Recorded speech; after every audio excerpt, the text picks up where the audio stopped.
ಪ್ರಿಯ ವೀಕ್ಷಕರೇ ನಮಸ್ಕಾರ. ನಾನು ಶೈಜ್. ನೀವು ನೋಡ್ತಾ ಇದ್ದೀರಾ JBM TV. ತೆರೆದ ಪುಸ್ತಕದಲ್ಲಿ ನಮ್ಮ ಪುಟ ಈ ಕಾರ್ಯಕ್ರಮಕ್ಕೆ ಸ್ವಾಗತ. ವಿದ್ಯೆ ಕಲಿಸದ ತಂದೆ, ಬುದ್ಧಿ ಕೊಡದ ಗುರು, ಬಿದ್ದಿರಲು ಬಂದು ನೋಡದ ತಾಯಿ, ಶುದ್ಧ ವೈದಿಕರು ಸರ್ವಜ್ಞ. ಆದರೆ ನಾವು ಈಗ ಅದಕ್ಕೆ ಬೇರೆ ರೂಪದಲ್ಲಿ ಹೇಳುತ್ತೇವೆ. ವಿದ್ಯೆ ಕಲಿಸಿದ ತಂದೆ, ಬುದ್ಧಿ ಕೊಟ್ಟ ಗುರು, ಬಿದ್ದಾಗ ಬಂದು ನೋಡಿದ ತಾಯಿ, ಅದಕ್ಕೆ ಸ್ಫೂರ್ತಿಯಾಗಿ ಕಲಿಯದ ವಿದ್ಯಾರ್ಥಿ. ಅದಕ್ಕೆ ಈ ಕಾರ್ಯಕ್ರಮ ನಾವು ಮಾಡ್ತಾ ಇದ್ದೇವೆ.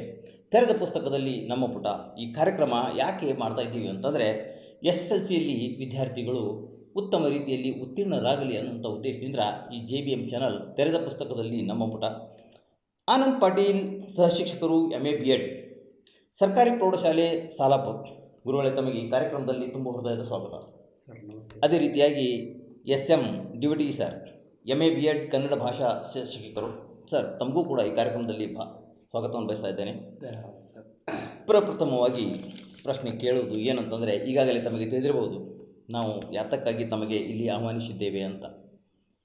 ಈ ಸಲ ನಮ್ಮ ಫಲಿತಾಂಶ ಅಂತಂದರೆ ಬೆಳಗಾವಿ ಜಿಲ್ಲೆಗೆ ರಾಮದುರ್ಗ ತಾಲೂಕು ಪ್ರಪ್ರಥಮವಾಗಿ ಬರಲಿ ಅನ್ನುವಂಥ ಉದ್ದೇಶದಿಂದ ಈ ಕಾರ್ಯಕ್ರಮಗಳು ನಡೀತವೆ. ಇದರಲ್ಲಿ ಶಿಕ್ಷಕರ ಪಾತ್ರ ಮಹತ್ವವಾದದ್ದು.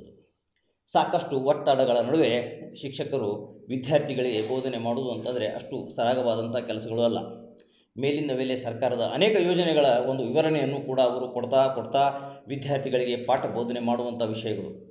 ಅದರಲ್ಲಿಯೂ ಕೂಡ ನಾವು ತಮಗೆ ಬೆನ್ನತ್ತಿದ್ದೇವೆ. ಈ ಸಲ 100% ರಿಸಲ್ಟ್ ಮಾಡಿರಿ ಸರ್, ನಮ್ಮ ರಾಮದುರ್ಗ ಒಳ್ಳೆಯ ರೀತಿಯಿಂದ ಮುಂದೆ ಬರಲಿ ಅಂಥೇಳಿ. ಆ ವಿಷಯವಾಗಿ 100ಕ್ಕೆ 100 ಫಲಿತಾಂಶ ಮಾಡಲು ತಾವೇನು ಕೈಗೊಳ್ತೀರಿ? ಮೊದಲಿಗೆ ತಮ್ಮ JBM ನೆಟ್ವರ್ಕ್ ಚಾನಲ್ಗೆ ಧನ್ಯವಾದಗಳನ್ನು ಹೇಳ್ತಾ ಇದ್ದೀನಿ. ಮತ್ತು ಈ ಒಂದು ಗುರಿ ಉದ್ದೇಶ ಬಹಳ ಚೆನ್ನಾಗಿದೆ. ತಾವು ಮಾಡ್ತಕ್ಕಂಥ ಒಂದು ಕಾರ್ಯಕ್ರಮ ನಮ್ಮ ಮಕ್ಕಳಿಗೆ ಬಹಳ ಒಳ್ಳೆಯ ಕಾರ್ಯಕ್ರಮ ಇದು. ಇದರಲ್ಲಿ ಹೇಳಬೇಕಂದ್ರೆ ನಮ್ಮ ಸರ್ಕಾರವೂ ಕೂಡ ಒಂದು ಬಹಳ ಉತ್ತಮವಾದಂಥ ಯೋಜನೆಗಳು ಈ ಸಲ ಹಮ್ಮಿಕೊಂಡಿದೆ. ಒಟ್ಟಾರೆಯಾಗಿ ಫಲಿತಾಂಶ 100ಕ್ಕೆ 100ರಷ್ಟು ಆಗಬೇಕಂತೇಳಿ ಒಂದು ಗುರಿ ಉದ್ದೇಶನ ಇಟ್ಕೊಂಡಿದ್ದಾರೆ. ನಮ್ಮ ಕಮಿಷನರು ಮೊನ್ನೆ ಬೆಳಗಾವಿ ಕಾರ್ಯಕ್ರಮದಲ್ಲಿ ಹೇಳಿದರು, ಒಟ್ಟಾರೆ ಎಲ್ಲರೂ ಸೇರಿಕೊಂಡು ನಮ್ಮ ರಾಜ್ಯವನ್ನು ನಾವು 100ಕ್ಕೆ 100 SSLC ಫಲಿತಾಂಶವನ್ನು ತರಬೇಕು, ಅದಕ್ಕೆ ತಾವು ಕೈ ಜೋಡಿಸಬೇಕು ಅಂತ ಮನವಿಯನ್ನು ಕೂಡ ಮಾಡಿಕೊಂಡಿದ್ರು. ಅದಕ್ಕೆ ನಾವೆಲ್ಲರೂ ಕೂಡ ಬಹಳ ಹೆಗಲುಗಟ್ಟು ಶ್ರಮಿಸ್ತಾ ಇದ್ದೀವಿ. ಇದೊಂದು ಟ್ರಯಾಂಗಲ್ ಇದ್ದಂಗೆ ರೀ ಇದು. ಇಲ್ಲಿ ಮುಖ್ಯವಾಗಿ ಶಿಕ್ಷಕರು ಒಂದು ಕಡೆ, ಆಮೇಲೆ ವಿದ್ಯಾರ್ಥಿಗಳು ಮತ್ತು ಪಾಲಕರು, ಈ ಮೂರೂ ಸೇರಿದರೆ ಒಂದು ಏನಾಗ್ತದೆ ಅಂತಂದರೆ ಒಂದು ತ್ರಿಭುಜ ಆಗ್ತದಲ್ಲ, ಹಾಗೆ ಎಲ್ಲರೂ ಸೇರಿ ಪ್ರಯತ್ನ ಮಾಡಬೇಕು. ಇದಕ್ಕೆ ಕೇವಲ ಶಿಕ್ಷಕರು ಮಾಡಿದರೆ ಆಗಲ್ಲ, ಕೇವಲ ವಿದ್ಯಾರ್ಥಿಗಳು ಮಾಡಿದರೆ ಆಗಲ್ಲ, ಮತ್ತು ಪಾಲಕರು ಮಾಡಿದರೆ ಆಗಲ್ಲ. ಈ ಮೂರು ಸೇರಿ ಇದನ್ನು ಒಟ್ಟಾರೆಯಾಗಿ ಮಾಡಿದರೆ ಇದು ಒಂದು ಯಶಸ್ವಿ ಆಗ್ತದೆ ಅಂತಕ್ಕಂಥದ್ದು. ಒಟ್ಟಾರೆಯಾಗಿ ಕಲಿಕೆಯಲ್ಲಿ ಹಿಂದುಳಿದ ಮಕ್ಕಳಿಗೆ ಈಗ ಹೆಚ್ಚು ಒತ್ತು ಕೊಟ್ಟು ಈ ಸಲದ ಕಾರ್ಯಕ್ರಮವನ್ನು ನಮ್ಮ ಘನ ಸರ್ಕಾರ ಹಮ್ಮಿಕೊಂಡಿದೆ. ಅದಕ್ಕಾಗಿ ಅವರು 35 ಪಾಸಿಂಗ್ ಇದ್ದುದನ್ನು 33ಕ್ಕೆ ಇಳಿಸಿದ್ದಾರೆ. ಜೊತೆಗೆ ನಮ್ಮ ಇಂಟರ್ನಲ್ ಮಾರ್ಕ್ಸ್ ನಾವೇನು ಕೊಡ್ತೀವಿ ಅದನ್ನು ಕೂಡ ಸೇರಿಸಿ ಒಟ್ಟಾರೆಯಾಗಿ ಮಗು 33 ತಗೊಂಡ್ರೆ ಪಾಸ್ ಆಗ್ತಾನೆ ಅಂತಕ್ಕಂಥ ಒಂದು ಕನ್ಸೆಪ್ಟ್ ಇಟ್ಕೊಂಡು ಪ್ರಯತ್ನವನ್ನು ಮಾಡ್ತಾ ಇದ್ದಾರೆ. ಅದಕ್ಕಾಗಿ ನಮಗೆ ಮಾನ್ಯ ಟ್ರೈನಿಂಗನ್ನು ಕೊಟ್ಟರು. ನಾವು ಮತ್ತು ನಮ್ಮ ಆನಂದ್ ಪಾಟೀಲ್ ಸರ್ ಕೂಡ ನಮ್ಮ ವಲಯದಲ್ಲಿ, ನಮ್ಮದು ಕಟ್ಕೋಳ ವಲಯ ಬರ್ತದೆ, ಕಟ್ಕೋಳ ವಲಯದಲ್ಲಿ ಸುಮಾರು ಒಂದು 13 ಪ್ರೌಢಶಾಲೆಯ ಕನ್ನಡ ವಿಶೇಷ ಶಿಕ್ಷಕರನ್ನ ಮತ್ತು ಇಂಗ್ಲೀಷು ಮತ್ತು ಹಿಂದಿ 3 ಒಂದು ದಿನ ಕಾರ್ಯಕ್ರಮ ಇಟ್ಕೊಂಡಿದ್ದೀವಿ. ಇನ್ನು 3 ಗಣಿತ, ವಿಜ್ಞಾನ, ಸಮಾಜ ಅವರು ಮಾರನೇ ದಿನ ಇನ್ನೊಂದು ವಿಷಯನ ಇಟ್ಕೊಂಡು ಚರ್ಚೆಯನ್ನು ಮಾಡಿದರು. ಇಲ್ಲಿ ಒಟ್ಟಾರೆಯಾಗಿ ನಾವು ಏನು ಮಾಡಬೇಕು ಅಂತಂದರೆ, ಆ ಕಲಿಕೆಯಲ್ಲಿ ಹಿಂದುಳಿದ ಮಕ್ಕಳು ಇದರಲ್ಲಿ ಅವರು ಪರೀಕ್ಷೆ ಬರೆಯುವಾಗ ಕಠಿಣತೆಯನ್ನು ಎದುರಿಸ್ತಾ ಇದ್ದಾರೆ, ಸಮಸ್ಯೆಯನ್ನು ಎದುರಿಸ್ತಾ ಇದ್ದಾರೆ. ಅದನ್ನು ನಾವು ಗುರುತಿಸಿ ಅವರಿಗೆ ಅದೇ ಇದರಲ್ಲಿ ವೇದಲ್ಲಿ ಸರಿ ಹೇಗೆ ಬರೀಬೇಕು, ಸರಳವಾಗಿ ಹೇಗೆ ಬರೀಬೇಕು, ನೀನು 33 ಅಂಕಗಳನ್ನು ಪಡಿಬೇಕಾದ್ರೆ ಹೇಗೆ ಪ್ರಯತ್ನ ಮಾಡಬೇಕು ಅನ್ನೋದ್ರ ಬಗ್ಗೆ ಮಾತ್ರ ನಾವು ಒತ್ತು ಕೊಟ್ಟು ಅವರಿಗೆ ಅದನ್ನಷ್ಟೇ ಮಾಡ್ತೀವಿ. ಅದೇ 50+ ಅಂತಕ್ಕಂಥ ಯೋಜನೆ. ತಮಗೂ ಇದು ಹೊಸದು ಅನ್ನಿಸ್ಬೋದು. ಅಲ್ಲಿ ಎಲ್ಲ ವಿಷಯಗಳನ್ನ ತೆಗೆದುಕೊಂಡಿಲ್ಲ ಅವರು, ಕೇವಲ ಒಂದು 13 ವಿಷಯಗಳನ್ನು ತೆಗೆದುಕೊಂಡು ಆ 13 ವಿಷಯಗಳಲ್ಲಿ ಅವ್ರನ್ನ ಸರಿಯಾಗಿ ಪೂರ್ಣಾಂಕ ತಗೋಬೇಕಂತೂ ಇಲ್ಲ ಅವರು. ಈಗ ಉದಾಹರಣೆಯಾಗಿ ನಾವು ಗುರುಲಘು ಹಾಕೋದಕ್ಕೆ 3 ಮಾರ್ಕ್ಸ್ ಕೊಡ್ತೀವಿ, ಆಮೇಲೆ ಅಲಂಕಾರ ಬಿಡಿಸೋದಕ್ಕೆ 3 ಮಾರ್ಕ್ಸ್ ಕೊಡ್ತೀವಿ. ಅಷ್ಟು 3 ತೊಗೊಳ್ಳದೇ ಇದ್ದರು 1 ಅಥವಾ 2 ಈ ರೀತಿಯ ಅಂಕಗಳನ್ನು ತೆಗೆದುಕೊಂಡು ಒಟ್ಟಾರೆಯಾಗಿ ಆ ವಿದ್ಯಾರ್ಥಿಗಳು 33ಕ್ಕೆ ಸಮೀಪಿಸ 33 ಅಂಕಗಳನ್ನು ತೆಗೆದುಕೊಂಡು ಪಾಸ್ ಆಗಬೇಕು. ಈಗ ರೀತಿ ಎಲ್ಲ ರೀತಿ ಪಾಸ್ ಆದರೆ ಒಟ್ಟಾರೆಯಾಗಿ ನಮ್ಮ ರಾಮದುರ್ಗ ತಾಲೂಕಿನ ಫಲಿತಾಂಶ ಜೊತೆಗೆ ನಮ್ಮ ಜಿಲ್ಲೆಯ ಫಲಿತಾಂಶ ಹೆಚ್ಚಾಗ್ತದೆ. ಒಟ್ಟಾರೆ ಆಮೇಲೆ ನಂತರ ರಾಜ್ಯಕ್ಕೆ ಹೋಲಿಸಿದರೆ ಅದು ಈ ವರ್ಷದ SLC ಪರೀಕ್ಷೆಯಲ್ಲಿ ಹೆಚ್ಚಾಗ್ತದೆ, ಹೆಚ್ಚು ಮಾಡಬೇಕು ಅಂತೇಳಿ ನಾವೆಲ್ಲರೂ ಪ್ರಯತ್ನ ಮಾಡ್ತಿದ್ವಿ. ಮುಂದಿನ ವಿವರಣೆಯನ್ನು ನಮ್ಮ ಆನಂದ್ ಪಾಟೀಲ್ ಸರ್ ಕೂಡ ತಮ್ಮ ಅನಿಸಿಕೆಗಳನ್ನ ಹೇಳ್ತಾರೆ. ಸರ್, ಈಗ 12 ಅಂಕಗಳು ಕಡಿಮೆ ಮಾಡಿ ಸರ್ಕಾರ 35 ಇದ್ದನ್ನು 33ಕ್ಕೆ ಇಳಿಸಿದೆ. ಹೌದು, ಇದೇನು ಒಂದು ಸಂತೋಷದ ವಿಷಯ ಅಲ್ಲ. ಯಾಕಂತಂದರೆ ಶಿಕ್ಷಣದ ಗುಣಮಟ್ಟದ ಕುಸಿದಿದೆಯೋ ಅಥವಾ ಹೆಚ್ಚಾಗಿದೆಯೋ ಅನ್ನುವಂಥ ಮಾತು ಇಲ್ಲಿ ನಾವು ವಿಚಾರಕ್ಕೆ ತರಬೇಕಾಗ್ತದೆ. ಯಾಕಂದರೆ ಸರ್ಕಾರ 35 ಇದ್ದದ್ದೇನೇನೈತಿ 40 ಮಾರ್ಕ್ಸ್ ಮಾಡಿ ಶಿಕ್ಷಣದ ಗುಣಮಟ್ಟ ನಾವು ಹೆಚ್ಚಿಸಿದೆವು ಅಂತ ತಿಳ್ಕೊಬೋದಾಗಿತ್ತು. ಆದರೆ ಇಲ್ಲಿ 2 ಅಂಕಗಳನ್ನು ಕಡಿತಗೊಳಿಸಿ ಅವರು 33 ಅಂಕಗಳನ್ನು ಮಾತ್ರ ಗಳಿಸಿದರೆ ಸಾಕು ಅನ್ನುವಂಥದ್ದು ಇದನ್ನು ತಾವು ಯಾವ ರೀತಿ ನೋಡ್ತಾ ಇದ್ದೀರಿ? ಇಲ್ಲ ನಾನು ಸರ್ ಪ್ರಶ್ನೆ ಕೇಳಿ ಸರ್. ಇಲ್ಲಿ ನೋಡ್ರಿ, ಅದು 35 ತೆಗೆದುಕೊಳ್ಳಿಕ್ಕೆ ಈ ನಮ್ಮ ಒಂದು ಸರ್ಕಾರಿ ಪ್ರೌಢಶಾಲೆಯಲ್ಲಿ ಬರ್ತಕ್ಕಂಥ ವಿದ್ಯಾರ್ಥಿಗಳ ಒಂದು ಗುಣಮಟ್ಟವನ್ನು, ವಿದ್ಯಾಭ್ಯಾಸದ ಗುಣಮಟ್ಟವನ್ನು ನೋಡಿದರೆ ನಾವು ಸ್ವಲ್ಪ ಕಡಿಮೆ ಇರುತ್ತೆ. ಯಾಕಂದರೆ ಅವರ ಒಂದು ಬ್ಯಾಕ್ಗ್ರೌಂಡ್ ನೋಡಿದರೆ ಅವರು ಬಡತನದಿಂದ ಕುಟುಂಬದಿಂದ ಬಂದಿರ್ಬೋದು, ಅಥವಾ ಮನೆಯಲ್ಲಿ ಅನಕ್ಷರಸ್ಥರ ಹೆಚ್ಚು ಇರ್ತಕ್ಕಂಥ ಕುಟುಂಬದಿಂದ ಬಂದಿರ್ತಾರೆ. ಆಮೇಲೆ ಅವರಿಗೆ ಯಾವುದೇ ರೀತಿಯ ಸೌಲಭ್ಯಗಳ ಕೊರತೆ ಇರ್ತದೆ, ಓದಲಿಕ್ಕೆ ಸಪ್ರೇಟ್ ಆದಂಥ ರೂಮ್ಗಳಿರಲ್ಲ, ಇನ್ನೂ ಅನೇಕ ಕೊರತೆಗಳನ್ನ ಎದುರಿಸ್ತಾ ಇರ್ತಾರೆ ಅವರು. ಹೀಗಾಗಿ ಆ ಒಂದು ಕೊರತೆಯನ್ನು ನೀಗಿಸ್ಲಿಕ್ಕೆ ಅವರು 35 ತಗೊಳ್ಳದೆ ಕಠಿಣ ಆಗಿದಂಥ ಒಂದು ಸಂದರ್ಭದಲ್ಲಿ ಸರ್ಕಾರ ಏನು ಮಾಡೋದು, ಇನ್ನೂ 1-2 ಅಂಶಗಳನ್ನ ಅಥವಾ ಮಾರ್ಕ್ಸ್ಗಳನ್ನ ಕಡಿಮೆ ಮಾಡಿದರೆ ಮತ್ತಷ್ಟು ಹೆಚ್ಚಾಗ್ತಾರಲ್ಲ ಅಂತ ಅವ್ರ ಉದ್ದೇಶ. ಇದರಲ್ಲಿ ಇದನ್ನು ಅವರ ಒಂದು ಗುಣಮಟ್ಟ ಕಡಿಮೆ ಮಾಡ್ಬೇಕಂತ ಏನಲ್ಲ, ಆ ವಿದ್ಯಾರ್ಥಿಗಳು ಹೆಚ್ಚಿನ ಸಂಖ್ಯೆಯಲ್ಲಿ ಪಾಸ್ ಆಗಲಿ ಅಂತಕ್ಕಂಥ ಒಂದು ಉದ್ದೇಶವನ್ನು ಇಟ್ಟುಕೊಂಡು ಕಡಿಮೆ ಮಾಡಿದರೆ ವಿನಃ ಮತ್ತು ಅದೇ ಬೇರೆ ಉದ್ದೇಶ. ಎಲ್ಲ ಸವಲತ್ತುಗಳಿಂದಲೂ ಕೂಡ ವಂಚಿತರಾದಂಥ ವಿದ್ಯಾರ್ಥಿಗಳು ಕೂಡ ಪಾಸ್ ಆಗಲಿ ಅನ್ನೋ ಉದ್ದೇಶದಿಂದ ಸರ್ಕಾರ ಮಾಡಿದೆ ಅನ್ನುವಂಥದ್ದು ಸಹಮತ ತಮ್ಮದು. ಸರ್, ಈ ಸಲ ತಮಗೆ ಕೇಳತಕ್ಕಂಥ ಪ್ರಶ್ನೆ ಅಂತಂದರೆ 10ನೇ ತರಗತಿಯ ವಾರ್ಷಿಕ ಪರೀಕ್ಷೆ ಸಿದ್ಧತೆ ಯಾವ ರೀತಿಯಾಗಿ ತಾವು ಮಾಡ್ಕೋತೀರಿ, ಅಥವಾ ವಿದ್ಯಾರ್ಥಿಗಳಿಗೆ ಯಾವ ರೀತಿ ಪ್ರಿಪೇರ್ ಆಗಬೇಕನ್ನುವಂಥದ್ದನ್ನು ಹೇಳ್ತೀರಿ? ಸರ್, ಈಗಾಗಲೇ ಸರ್ ಹೇಳಿದ ಹಾಗೆ ನಮ್ಮ ತಾಲೂಕಿನಲ್ಲಿ ವಿಷಯವಾರು ತರಬೇತಿಗಳನ್ನು ಎಲ್ಲ ಶಿಕ್ಷಕರಿಗೂ ನಮ್ಮ ಮಾನ್ಯ ಕ್ಷೇತ್ರ ಶಿಕ್ಷಣಾಧಿಕಾರಿಗಳ ಕಾರ್ಯಾಲಯದ ವತಿಯಿಂದ ನೀಡಲಾಗಿದೆ. ಏಕರೂಪದ ಒಂದು ತರಬೇತಿಯನ್ನು ಕೊಟ್ಟಿದ್ದೀವಿ. ಅಂದರೆ ಈಗ ನಮ್ಮ ವಿಷಯದಲ್ಲಿ ಏನು ಮಾಡಬೇಕು ಅನ್ನುವಂಥ ಅಂಶಗಳನ್ನು ನಾವು ತಿಳಿಯಪಡಿಸಿದ್ದೀವಿ. ಹಾಗೆ ಎಲ್ಲ 6 ವಿಷಯಗಳಲ್ಲೂ ನಾವು ಎಲ್ಲ ಶಿಕ್ಷಕರಿಗೆ ಮಾಹಿತಿಯನ್ನು ಕೊಟ್ಟಿದ್ದೇವೆ. ಆ ಪ್ರಕಾರವಾಗಿ ನಮ್ಮ ಎಲ್ಲ ಪ್ರೌಢಶಾಲೆಯ ಶಿಕ್ಷಕರು ಸಹ ಕಾರ್ಯವನ್ನು ಮಾಡ್ತಾ ಇದ್ದಾರೆ. ಅಂದರೆ ಈಗ SLC ಪರೀಕ್ಷೆಯಲ್ಲಿ ಪೂರ್ವ ಸಿದ್ಧತೆ ಅಂತ ಈ ಪ್ರಶ್ನೆ ಯಾಕೆ ಕೇಳಬೇಕಾಯಿತು ಅಂತಂದರೆ, ಈಗ ನಾವು ವಿಷಯವಾರು ಒಂದೊಂದು ವಿಷಯ ಏನೈತಿ ನಾವು ಚರ್ಚೆ ಮಾಡ್ತಾ ಹೋಗ್ತೀವಿ. ಈಗ ಪ್ರಥಮವಾಗಿ ತಮಗೆ ಕರೆದೇ ಕನ್ನಡ ವಿಷಯವಾಗಿ ಚರ್ಚೆ ಮಾಡಲಿಕ್ಕೆ. ಈ ಕನ್ನಡ ವಿಷಯದಲ್ಲಿ ಪ್ರಪ್ರಥಮ ಭಾಷೆಯಲ್ಲಿ ಉಂಟಾಗುವ ಅಂದರೆ ಕೆಲವೊಂದು ಬದಲಾವಣೆಗಳು ಕೂಡ ಆಗಿರ್ತಾವೆ. ಅದರೊಳಗೆ ಏನಾದರೂ ಬದಲಾವಣೆಗಳಾಗಿವೆ, ಅದನ್ನು ಯಾವ ರೀತಿಯಾಗಿ ವಿದ್ಯಾರ್ಥಿಗಳು ಫೇಸ್ ಮಾಡಬೇಕು? ಸರ್, ಈಗ ನಮ್ಮ ಕನ್ನಡ ವಿಷಯದಲ್ಲಿ ಈಗ 2018-19 ಹಿಂದೆ ನೀಲನಕಾಶೆ ಎನ್ನುವಂಥ ಒಂದು ಪರಿಕಲ್ಪನೆ ಇತ್ತು. ಆವಾಗ ನೀಲನಕಾಶೆಯನ್ನು ಆಧಾರಿತವಾಗಿ ಒಂದಷ್ಟು ಪ್ರಶ್ನೆಗಳನ್ನು ಸರಳೀಕರಣ ಮಾಡಿಕೊಂಡು ವಿದ್ಯಾರ್ಥಿಗಳು ಉತ್ತರಿಸುವುದನ್ನು ಕಾಣ್ತಾ ಇದ್ದೀವಿ. ಅದರ ನಂತರ ನೀಲನಕಾಶೆಯನ್ನು ನಮ್ಮ ಬೋರ್ಡ್ ಅವರು ತೆಗೆದುಹಾಕಿದರು. ಈ ವರ್ಷ ಮತ್ತೆ ಅದನ್ನು ನೀಲನಕಾಶೆಯ ಪರಿಕಲ್ಪನೆಯನ್ನು ಮತ್ತೆ ಮಕ್ಕಳಿಗೆ ಪರಿಚಯಿಸಲಾಗಿದೆ. ಆಗಲೇ ತಾವು ಈಗ 40+ ಅನ್ನುವಂಥದ್ದನ್ನು ಅಥವಾ 33 ಅಂಕಕ್ಕೆ ಯಾಕೆ ಇಳಿಸಿದರು ಅಂತ ಹೇಳಿದ್ರಲ್ಲ ಸರ್, ಅದಕ್ಕೆ ಪೂರಕವಾದ ಮಾಹಿತಿಯನ್ನು ಕೊಡ್ತೇನೆ. ನಮ್ಮ ರಾಜ್ಯ ಸರ್ಕಾರ ಶಿಕ್ಷಣ ಇಲಾಖೆ ಇಡೀ ದೇಶದ ಅನೇಕ ರಾಜ್ಯಗಳಲ್ಲಿ ಅಧ್ಯಯನ ಮಾಡಿ ಈ ಯೋಜನೆಯನ್ನು ಜಾರಿಗೆ ತಂದಿದೆ. ಯಾಕಂದರೆ ಭಾರತದ ಅನೇಕ ರಾಜ್ಯಗಳಲ್ಲಿ SSLC ಫಲಿತಾಂಶ ಭಾಳಷ್ಟು ಮೇಲ್ಮಟ್ಟದ್ದಿತ್ತು, ಕರ್ನಾಟಕದ ಮಾತ್ರ ಕೆಳಹಂತದ ಫಲಿತಾಂಶ ಬರ್ತಾಯಿತ್ತು. ಇದಕ್ಕೆ ಕಾರಣ ಏನು ಅಂತ ತಿಳ್ಕೊಳ್ಳೋಕ್ಕೆ ಸಮಿತಿಗಳನ್ನು ಬೇರೆ ಬೇರೆ ರಾಜ್ಯಗಳಿಗೆ ಕಳುಹಿಸಿತು. ಆ ವರದಿಯ ಆಧಾರವಾಗಿ ಏನು ಬಂತು ಮಾಹಿತಿ ಅಂತಂದರೆ, ಈ SSLCಗೆ ಫೇಲ್ ಆದಂಥ ವಿದ್ಯಾರ್ಥಿ ತನ್ನ ಶಿಕ್ಷಣವನ್ನು ಅಲ್ಲೇ ಮೊಟಕುಗೊಳಿಸ್ತಾನೆ. ಅವನು ಸಾಮಾಜಿಕ ಅನೇಕ ಅನೈತಿಕ ಚಟುವಟಿಕೆಗಳಲ್ಲಿ ಭಾಗವಹಿಸುವ ಸಾಧ್ಯತೆಗಳು ಜಾಸ್ತಿ ಇರ್ತವೆ. ಅದಕ್ಕೆ ಅವನನ್ನು ಮುಂದಿನ ಹಂತಕ್ಕೆ ತೆಗೆದುಕೊಂಡು ಹೋಗೋಣ ಅನ್ನೋ ಕಾರಣಕ್ಕೆ ಸ್ವಲ್ಪ ಅಂಥ ಚಟುವಟಿಕೆಗಳಿಂದ ದೂರ ಇರಿಸುವ ಉದ್ದೇಶದಿಂದ ಈ ಯೋಜನೆಯನ್ನು ತಂದಿದ್ದೀವಿ.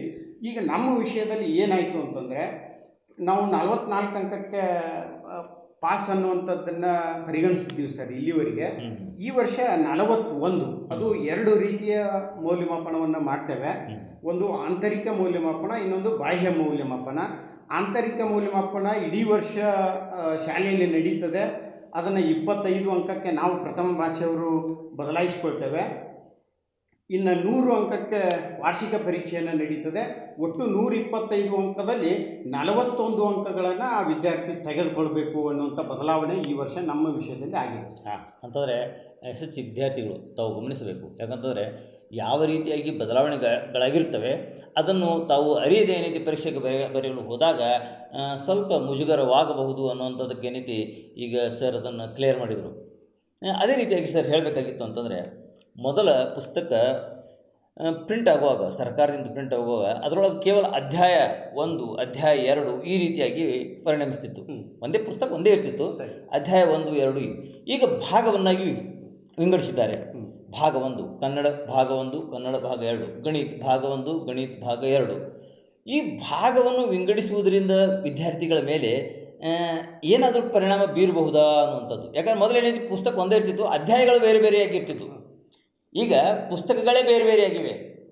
ಭಾಗ 1 ಭಾಗ 2 ಅಭ್ಯಾಸ ಮಾಡುವಾಗ ಭಾಗ 1 ಮತ್ತು 2ರಲ್ಲಿ ಕನ್ಫ್ಯೂಸ್ ಆಗುವಂಥ ಸಾಧ್ಯತೆಗಳೇನಾದರೂ ಇದ್ದು ವಿದ್ಯಾರ್ಥಿಗಳು ಫೇಲ್ ಆಗ್ತವೇನೋ ಅನ್ನುವಂಥ ವಿಚಾರ. ನಮ್ಮದು ಭಾಳ ಸೂಕ್ತವಾದ ಪ್ರಶ್ನೆ. ಇಲ್ಲಿ ಏನಾಗಿದೆ ಅಂತಂದರೆ, ಮೊದಲಿನ ವಿದ್ಯಾರ್ಥಿಗಳು ನೀವು ಹೋಲಿಸಿದರೆ ನೀವು ತೆಗೆದುಕೊಂಡ್ರೆ ಅಷ್ಟಕ್ಕನ ಭಾಳ ಉತ್ತಮವಾದ ಆಹಾರ ಸೇವಿಸಿ ನಾವು ಭಾಳ ಸ್ಟ್ರಾಂಗ್ ಆಗಿದ್ದೀವಿ. ಈಗಿನ ವಿದ್ಯಾರ್ಥಿಗಳಿಗೆ ಒಂದು ತುಂಬಿದ ಚರಿಗೆಯನ್ನು ಕೂಡ ಒಯ್ಲಿಕ್ಕೆ ಅವ್ರಿಗೆ ಆಗ್ತಾ ಇಲ್ಲ ಅಂತ ಮಟ್ಟಕ್ಕೆ ಇರೋದ್ರಿಂದ ಆಮೇಲೆ ಪುಸ್ತಕಗಳು ಭಾಳ ಆಗ್ತಾವ್ರಿ ಈಗ. ಆಗೆಲ್ಲ ನಾವು 6ನೇವರೆಗೂ ನೋಟ್ಬುಕ್ದಲ್ಲಿ ಬರಿತಾ ಇರಲಿಲ್ಲ, ಪಾಟಿ ಪೆನ್ಸಿಲ್ಗಳನ್ನ ಉಪಯೋಗ ಮಾಡ್ತೀವಿ. ಹೌದೌದು. ಈಗೇನಿದೆ ಅಂದ್ರೆ ಪ್ರತಿ ಎಲ್ ಕೆ ಜಿಯಿಂದ ಬುಕ್ಸ್ ಚಾಲು ಆಗ್ತಾವ್ರಿ. ಆಮೇಲೆ ಅವು ಎಷ್ಟು ಬುಕ್ಸ್ ಇರ್ತಾವಂದ್ರೆ ಭಾಳ ಬುಕ್ಗಳಾಗ್ತಾವ. ಹೀಗಾಗಿ ಆ ಬುಕ್ಗಳ ಹೊರೆ ಇರೋದ್ರಿಂದ ವಿದ್ಯಾರ್ಥಿಗಳಿಗೆ ತೊಂದರೆ ಆಗ್ತದೆ ವಿನಃ ಅದಕ್ಕಾಗಿ ಅದನ್ನು ಕಡಿಮೆ ಮಾಡಲಿಕ್ಕೆ ಭಾಗ 1 ಭಾಗ 2 ಅಷ್ಟೇ ರೀ. ಈಗ ನೀವು ಹಿಂದೆ ಒಂದೇ ಬುಕ್ ಇದ್ದಾಗೂ 8 ಅಧ್ಯಾಯಗಳನ್ನೇ ಇದ್ದು, ಈಗೂ 8 ಅಧ್ಯಾಯಗಳನ್ನೇ. ಆದರೆ ಅರ್ಧವಾರ್ಷಿಕ ಅಂತ ಏನು ನಾವು ಕರಿತೀವಲ್ಲ ಅಕ್ಟೋಬರ್ದಲ್ಲಿ, ಅಕ್ಟೋಬರ್ದವರೆಗೆ 4 ಅಧ್ಯಾಯಗಳು 4 ಪದ್ಯಗಳು ಅಂತಕ್ಕಂಥದ್ದು ಒಂದು ಭಾಗ. ಇನ್ನು ಉಳಿದ 4 ಅಧ್ಯಾಯ ಮತ್ತು 4 ಪದ್ಯಗಳನ್ನು 2ನೇ ಅಧ್ಯಾಯ ಇದಕ್ಕೆ ಸೆಮೆಸ್ಟರ್ಗೆ ಮಾಡಬೇಕು. ಅದರಲ್ಲಿ ಬೇರೆ ಯಾವುದೇ ಉದ್ದೇಶ ಅಂದರೆ ಹೊರೆ ಅಂತ ಅವರು ವಿದ್ಯಾರ್ಥಿಗಳು ಹೊತ್ಕೊಂಬರೋದು ಹೊರೆ ಆಗ್ತದೆ ಅನ್ನೋದಕ್ಕೋಸ್ಕರ ಅದನ್ನು ಡಿವೈಡ್ ಮಾಡಿದೆ ಅಷ್ಟೇ, ಮತ್ತೇನಿಲ್ಲ. ಆದರೆ ಕನ್ಫ್ಯೂಷನ್ ಆಗೋದಿಲ್ಲ. ಆಮೇಲೆ ಅವ್ರಿಗೆ ಲಾಸ್ಟಿಗೆ ಹೇಳ್ಬಿಡ್ತೀವಿ ನಾವು, ಆ ಸಿಲೆಬಸ್ ಮುಗಿದ ಮೇಲೆ ಡಿಸೆಂಬರ್ದಲ್ಲಿ ಹೇಳೇ ನಾವು, ನೋಡು ಭಾಗ 1 ಭಾಗ 2 ಕೂಡಿನೇ ಓದಬೇಕು. ಯಾಕಂದರೆ ಎನ್ಯುವಲ್ ವಾರ್ಷಿಕ ಪರೀಕ್ಷೆಯಲ್ಲಿ ಭಾಗ 1ರಿಂದನೂ ಅಷ್ಟೇ ಬೀಳ್ತವೆ, ಭಾಗ 2ರಿಂದನೂ ಅಷ್ಟೇ ಬೀಳ್ತವೆ. ನೀವು ಅಭ್ಯಾಸ ಮಾಡೋಕ್ಕೆ ಅನುಕೂಲ ಆಗಲಿ ಅನ್ನೋ ಉದ್ದೇಶದಿಂದ ಮಾತ್ರ ಅದನ್ನು ಭಾಗ 1 ಭಾಗ 2 ಮಾಡಿದ್ದೀವಿ. ಟೋಟಲ್ ಆಗಿ ಎನ್ಯುವಲ್ ವಾರ್ಷಿಕ ಪರೀಕ್ಷೆಯಲ್ಲಿ ಬರಲಿಕ್ಕೆ ನಿಮಗೆ ಆ 2 ಪುಸ್ತಕಗಳನ್ನು ತರಬೇಕು ಮತ್ತು 2 ಪುಸ್ತಕಗಳನ್ನು ಓದಬೇಕು ಅಂತಕ್ಕಂಥದ್ದನ್ನು ಹೇಳ್ತೀವಿ. ಅದ್ರ ಮೇಲೇ ಪ್ರಶ್ನೆಗಳು ಬರ್ತಾವೆ. ಆಮೇಲೆ ನೀಲನಕ್ಷೆ ಬಗ್ಗೆ ಹೇಳಿದ್ರು. ನೀಲನಕ್ಷೆ ಬಹಳ ಮಕ್ಕಳಿಗೆ ಅನುಕೂಲ ಆಗಿದೆ. ಇಂಥದ್ದೇ ಈಗ ಯಾವುದೋ ಒಂದು ನಾವು ಬಿಲ್ಡಿಂಗ್ ಕಟ್ಟಬೇಕಾದ್ರೆ ನೀಲನಕ್ಷೆಯನ್ನು ತೆಗೆದೇ ಬ್ಲೂ ಪ್ರಿಂಟ್ ಹಾಕಿದ್ರೆ ಆ ಸುಂದರವಾದ ಬಿಲ್ಡಿಂಗ್ ಕಟ್ತೀವಿ. ಹಾಗೆ ನಾವು ಒಂದು ವಿದ್ಯಾರ್ಥಿಗಳ ವಿದ್ಯಾಭ್ಯಾಸವನ್ನು ಸುಂದರವಾಗಿ ಅಥವಾ ಉತ್ತಮವಾಗಿ ಪಡಿಸಬೇಕಾದ್ರೆ ಅದಕ್ಕೆ ನೀಲನಕ್ಷೆ ಅವಶ್ಯ ಇರ್ತದೆ. ಆ ಪ್ರಕಾರ ಸರ್ಕಾರ ನೀಲನಕ್ಷೆಯನ್ನು ಕೊಟ್ಟಿದೆ ನಮ್ಗೆ. ಅದರ ಪ್ರಕಾರ ನಾವು ಕಲಿಸ್ತೀವಿ. ಇಂಥದೇ ಪ್ರಶ್ನೆಗಳು ಇಂಥದೇ ಪಾಠದಿಂದ ಇಷ್ಟೇ ಮಾರ್ಕ್ಸಿಗೆ ಬರ್ತವೆ ಅಂತಕ್ಕಂಥದ್ದು ನೇರವಾಗಿ ಖಚಿತವಾಗಿ ಹೇಳ್ಬಿಡ್ತೀವಿ ನಾವು ಈಗ ಮಕ್ಕಳಿಗೆ. ಅಷ್ಟನ್ನು ಅವರು ಅಭ್ಯಾಸ ಮಾಡ್ತಾರೆ. ಅದರಲ್ಲಿ ಮತ್ತೆ ನಾವು 2 ಡಿವೈಡ್ ಮಾಡ್ಕೊಂಡ್ಬಿಡ್ತೀವಿ ನಾವೆಲ್ಲ ಶಿಕ್ಷಕರು. ಒಂದು ಸ್ಕೋರಿಂಗ್ ಪ್ಯಾಕೇಜ್ ವಿದ್ಯಾರ್ಥಿಗಳು, ಇನ್ನೊಂದು ಪಾಸಿಂಗ್ ಪ್ಯಾಕೇಜ್ ವಿದ್ಯಾರ್ಥಿಗಳು. ಪಾಸಿಂಗ್ ಪ್ಯಾಕೇಜ್ ವಿದ್ಯಾರ್ಥಿಗಳಿಗೆ ಏನು ನೀನು ಎಷ್ಟು ಪಾಸ್ ಆಗಿ ಎಷ್ಟು ಮಾಡಬೇಕಪ್ಪ ಅನ್ನೋದನ್ನು ಮಾತ್ರ ಅವ್ರಿಗೆ ನಾವು ತಿಳಿಸ್ಪಡಿಸ್ತೀವಿ. ಸ್ಕೋರಿಂಗ್ದವ್ರಿಗೆ ಮಾತ್ರ ಅವ್ರಿಗೆ ಲಿಫ್ಟ್ ಕೊಡ್ತಾ ಇರ್ತೀವಿ. ನೀನು ಜಾಸ್ತಿ ಓದಬೇಕು, ಜಾಸ್ತಿ ಬರೀಬೇಕು, ಚೆನ್ನಾಗಿ ಓದಬೇಕು ಅಂತ. ಅವ್ರಿಗೆ ಭಗವದ್ಗೀತೆ ಅಂದ್ರೆ ಗ್ರಂಥನೇ, ಆ ಪುಸ್ತಕನೇ, ಆ ಪುಸ್ತಕವನ್ನು ಇಡಿಯಾಗಿ ಓದಬೇಕು ಅವರು. ಅಂದಾಗ ಅವ್ರಿಗೆ ಉತ್ತಮವಾದ 100ಕ್ಕೆ 100 ಅಂಕಗಳನ್ನು ಗಳಿಸಲಿಕ್ಕೆ ಅವ್ರಿಗೆ ಸಹಾಯ ಆಗ್ತದೆ. ಅವರು ಆಲ್ರೆಡಿ ಜಾಣರಿರ್ತಾರೆ, ಅವ್ರು ಓದ್ತಿರ್ತಾರೆ. ಇನ್ನು ಈ ವಿದ್ಯಾರ್ಥಿಗಳನ್ನು ನಾವು ಈ ಸಲ ಟಾರ್ಗೆಟ್ ಮಾಡಿಕೊಂಡು ಅವ್ರಿಗೆ ಪಾಸಿಂಗ್ ಪ್ಯಾಕೇಜ್ ಎಷ್ಟು ಇರದೆ ಅಷ್ಟನ್ನು ಮಾತ್ರ ಅವ್ರಿಗೆ ತಿಳಿಸ್ಪಡಿಸಿ ಓದಲಿಕ್ಕೆ ಪ್ರಯತ್ನ ಮಾಡ್ತೀವಿ. ಹೌದು, ಯಾಕಂದ್ರೆ ಇಲ್ಲಿ ತುಂಬ ಉತ್ತಮವಾದಂಥ ಉದಾಹರಣೆ ಕೊಟ್ಟರಿ. ಈಗ ಧರ್ಮವನ್ನು ಅರ್ಥ ಮಾಡಿಕೊಳ್ಳಬೇಕಂದ್ರೆ ಭಗವದ್ಗೀತೆ ಪೂರ್ತಿಯಾಗಿ ಓದಿದಾಗ ಮಾತ್ರ ಆ ಧರ್ಮದ ಅರಿವು ಮೂಡ್ತೈತಿ ಅನ್ನುವಂಥದ್ದು ಏನೈತಿ. ಅದೇ ರೀತಿಯಾಗಿ ಪುಸ್ತಕ ಪೂರ್ತಿಯಾಗಿ ಓದಿದಾಗ ಮಾತ್ರ ಆ ಸಿಲೆಬಸ್ ಬಗ್ಗೆ ಆ ವಿದ್ಯಾರ್ಥಿಗೆ ಗೊತ್ತಾಗ್ತೈತಿ ಅನ್ನುವಂಥದ್ದು. ಸರ್, ಈಗ ಪ್ರಥಮವಾಗಿ ಈಗ ಇನ್ನೊಂದು ಪ್ರಮುಖವಾದಂಥ ಪ್ರಶ್ನೆ ಕೇಳಬೇಕಾಗಿತ್ತು. ಏನು ಅಂತಂದರೆ, ಏಕರೂಪ ಪದ್ಧತಿ ಇದು ತಾಲೂಕಿನಾದ್ಯಂತ ಅಥವಾ ರಾಜ್ಯಾದ್ಯಂತ ಸಿದ್ಧತೆಗಳು ಇವೇನಾದರೂ ಮಾಡಿಕೊಂಡಿದೆಯಾ ಅಥವಾ ಸರ್ಕಾರ ಏನಾದರೂ ರೂಪುರೇಷೆಗಳನ್ನು ತಮಗೇನಾದರೂ ನೀಡಿದೆಯಾ? ಖಂಡಿತ ಅಂತಂದರೆ ಈಗ ನಾ ಈ ಪ್ರಶ್ನೆ ಕೇಳಬೇಕು. ಯಾಕಂತಂದರೆ ವಿಷಯವಾರು ವಿಷಯ ಅಂದಾಗ ಏನೈತಿ, ಕನ್ನಡ ಮಾಧ್ಯಮ ಅಂತಂದಾಗ ಅದೇ ವಿಷಯ, ಅದೇ ಪುಸ್ತಕ, ಅದೇ ಎಲ್ಲಗಳು ಇರ್ತಾವೆ. ಆದರೆ ಅಭ್ಯಾಸ ಮಾಡುವಂಥದ್ದು, ಹೇಳುವಂಥ ಪದ್ಧತಿಗಳು ಏನೈತಿ ಬೇರೆ ಬೇರೆ ಶಾಲೆಗಳಲ್ಲಿ ಬೇರೆ ಬೇರೆ ರೂಪವಾಗಿ ಉದಾಹರಣೆಗಳನ್ನು ಕೊಡ್ತಾ ಹೋಗ್ತಿರ್ತಾರೆ. ಅದಕ್ಕೆ ಅದನ್ನು ಒಂದೇ ರೂಪದಲ್ಲಿ ತರುವಂಥದ್ದು ಯಾವುದಾದ್ರು ನಿಟ್ಟಿನಲ್ಲಿ ತಮ್ಮಲ್ಲಿ ಏನಾದರೂ ಸಲಹೆ ಸೂಚನೆಗಳು ಅಥವಾ ಸರ್ಕಾರದಿಂದ ಆದೇಶಗಳು ಏನಾದರೂ? ಖಂಡಿತ ಆಗಿದೆ ಸರ್. ಇಲಾಖೆಯಿಂದ ಅದೇ ಈ 40+ ಮತ್ತು 50+ ಅನ್ನುವಂಥ ಪರಿಕಲ್ಪನೆಯೇ ಏಕರೂಪವನ್ನು ತಂದು ಇಡೀ ರಾಜ್ಯದ ತುಂಬ 10ನೇ ತರಗತಿ ವಿದ್ಯಾರ್ಥಿಗಳನ್ನು ಒಂದೇ ರೀತಿ ತಯಾರು ಮಾಡುವಂಥ ಒಂದು ಯೋಜನೆ ಈ ವರ್ಷ ಹೊಸದಾಗಿ ಜಾರಿಗೆ ಬಂದಿದೆ. ನಮ್ಮ ಕನ್ನಡ ವಿಷಯದಲ್ಲಿ ನಾವು 50+ ಅನ್ನುವಂಥ ಪರಿಕಲ್ಪನೆಯನ್ನು ಇಟ್ಕೊಂಡು ಒಟ್ಟು 15 ಏರಿಯಾಗಳಲ್ಲಿ ನಾವು 12 ಏರಿಯಾಗಳನ್ನು ಗುರುತಿಸಿಕೊಂಡು 12 ಏರಿಯಾಗಳನ್ನು ಮಾತ್ರ ಹಿಂದುಳಿದ ವಿದ್ಯಾರ್ಥಿಗಳಿಗೆ ಗಮನ ಇರಿಸಿಕೊಂಡು ನಾವು ತಯಾರಿ ಮಾಡಿರಿ ಅನ್ನುವಂಥ ಏಕರೂಪ ಇಡೀ ರಾಜ್ಯ ಸರ್, ಬರೀ ರಾಮದುರ್ಗ ಅಲ್ಲ, ಇಡೀ ರಾಜ್ಯದ ತುಂಬ ಏಕರೂಪದ ಒಂದು ತರಬೇತಿ ಮಕ್ಕಳಿಗೆ ಈಗ ನಡೀತಾ ಇದೆ. ಅಂದರೆ ಇದು ಒಂದು ರೀತಿಯಿಂದ ನೋಡಬೇಕಂತಂದರೆ ಎಲ್ಲೆಲ್ಲಿಯೂ ಸಮಾನತೆಯ ರೂಪವಾಗಿ ಶಿಕ್ಷಣದ ಒಂದು ಪದ್ಧತಿ ಜಾರಿಯಲ್ಲಿದೆ ಅನ್ನುವಂಥದ್ದು ಏನಿದೆ ಇದನ್ನು ತೋರಿಸ್ಬೋದು. ಏಕರೂಪತೆಗೆ ಇನ್ನೊಂದು ಉದಾಹರಣೆ ಸರ್. ಈ ಏಕರೂಪತೆಯಲ್ಲಿ ನಾವು ಮೊದಲು ಏನು ಕೊಡ್ತೇವೆ, ನಮ್ಮ ಕನ್ನಡ ಭಾಷೆಯಲ್ಲಿ ಹೊಸ ಪದಗಳ ಅರ್ಥ, ಕೆಲವೊಂದು ಪದಗಳ ಅರ್ಥವನ್ನ 1 ಮಾರ್ಕ್ಸಿಗಾಗಿ ಕೇಳ್ತಾ ಇದ್ವಿ ನಾವು. ಈಗ ಏನಾಗ್ತದೆ, ಬೆಳಗಾವದಲ್ಲಿ ಅದಕ್ಕೆ ಅರ್ಥ ಬೇರೆ ಬರ್ತದೆ, ಆಮೇಲೆ ಬೆಂಗಳೂರು ಕಡೆ ಅದರ ಅರ್ಥ ಬೇರೆ ಕಲ್ಪಿಸ್ತಾರೆ, ಮತ್ತೆ ಮಂಗಳೂರು ಈ ಕಡೆ ಕರಾವಳಿ ಏರಿಯಾದ ಕಡೆ ಬೇರೆ ಅರ್ಥನೇ ಕಲ್ಪಿಸ್ತಾರೆ. ಉದಾಹರಣೆಗೆ ಹೇಳ್ಬೇಕಂದ್ರೆ ಒಂದು ಸಿರಾ ಅಂತಕ್ಕಂಥದ್ದು ನಾವು ಕೇಸರಿ ಇದು ಸಿ ಅಂತ ಇದು ಮಾಡಿದ್ರೆ ಅವರು ತಲೆ ಅಂತ ಉಪಯೋಗ ಮಾಡ್ತಾ ಇರೋರು. ಆಮೇಲೆ ಚುರುಮರಿಗೆ ಮಂಡಕ್ಕಿ ಅಂತ ಕೆಲವರು ಅಂತಾರೆ, ಕಳ್ಳೆಪುರಿ ಅಂತ ಒಂದು ಕಡೆ ಅಂತಾರೆ. ಹೀಗಾಗಿ ಅದು ಕಳ್ಳೆಪುರಿ ಅಂತೂ ಆ ಕಡೆ ಬರೀತಂದ್ರೆ ನಮ್ಮ ಕಡೆದವರು ತಪ್ಪು ಅಂತ. ಹೀಗಾಗಿ ಅದು ಬೇಡವೇ ಬೇಡ ಅಂತದ್ ಗೊಂದಲವೇ ಬೇಡ ಅಂತ ತಿಳ್ಕೊಂಡು ಅಂತ ಪ್ರಶ್ನೆನೇ ಕೇಳೋದಲ್ರಿ.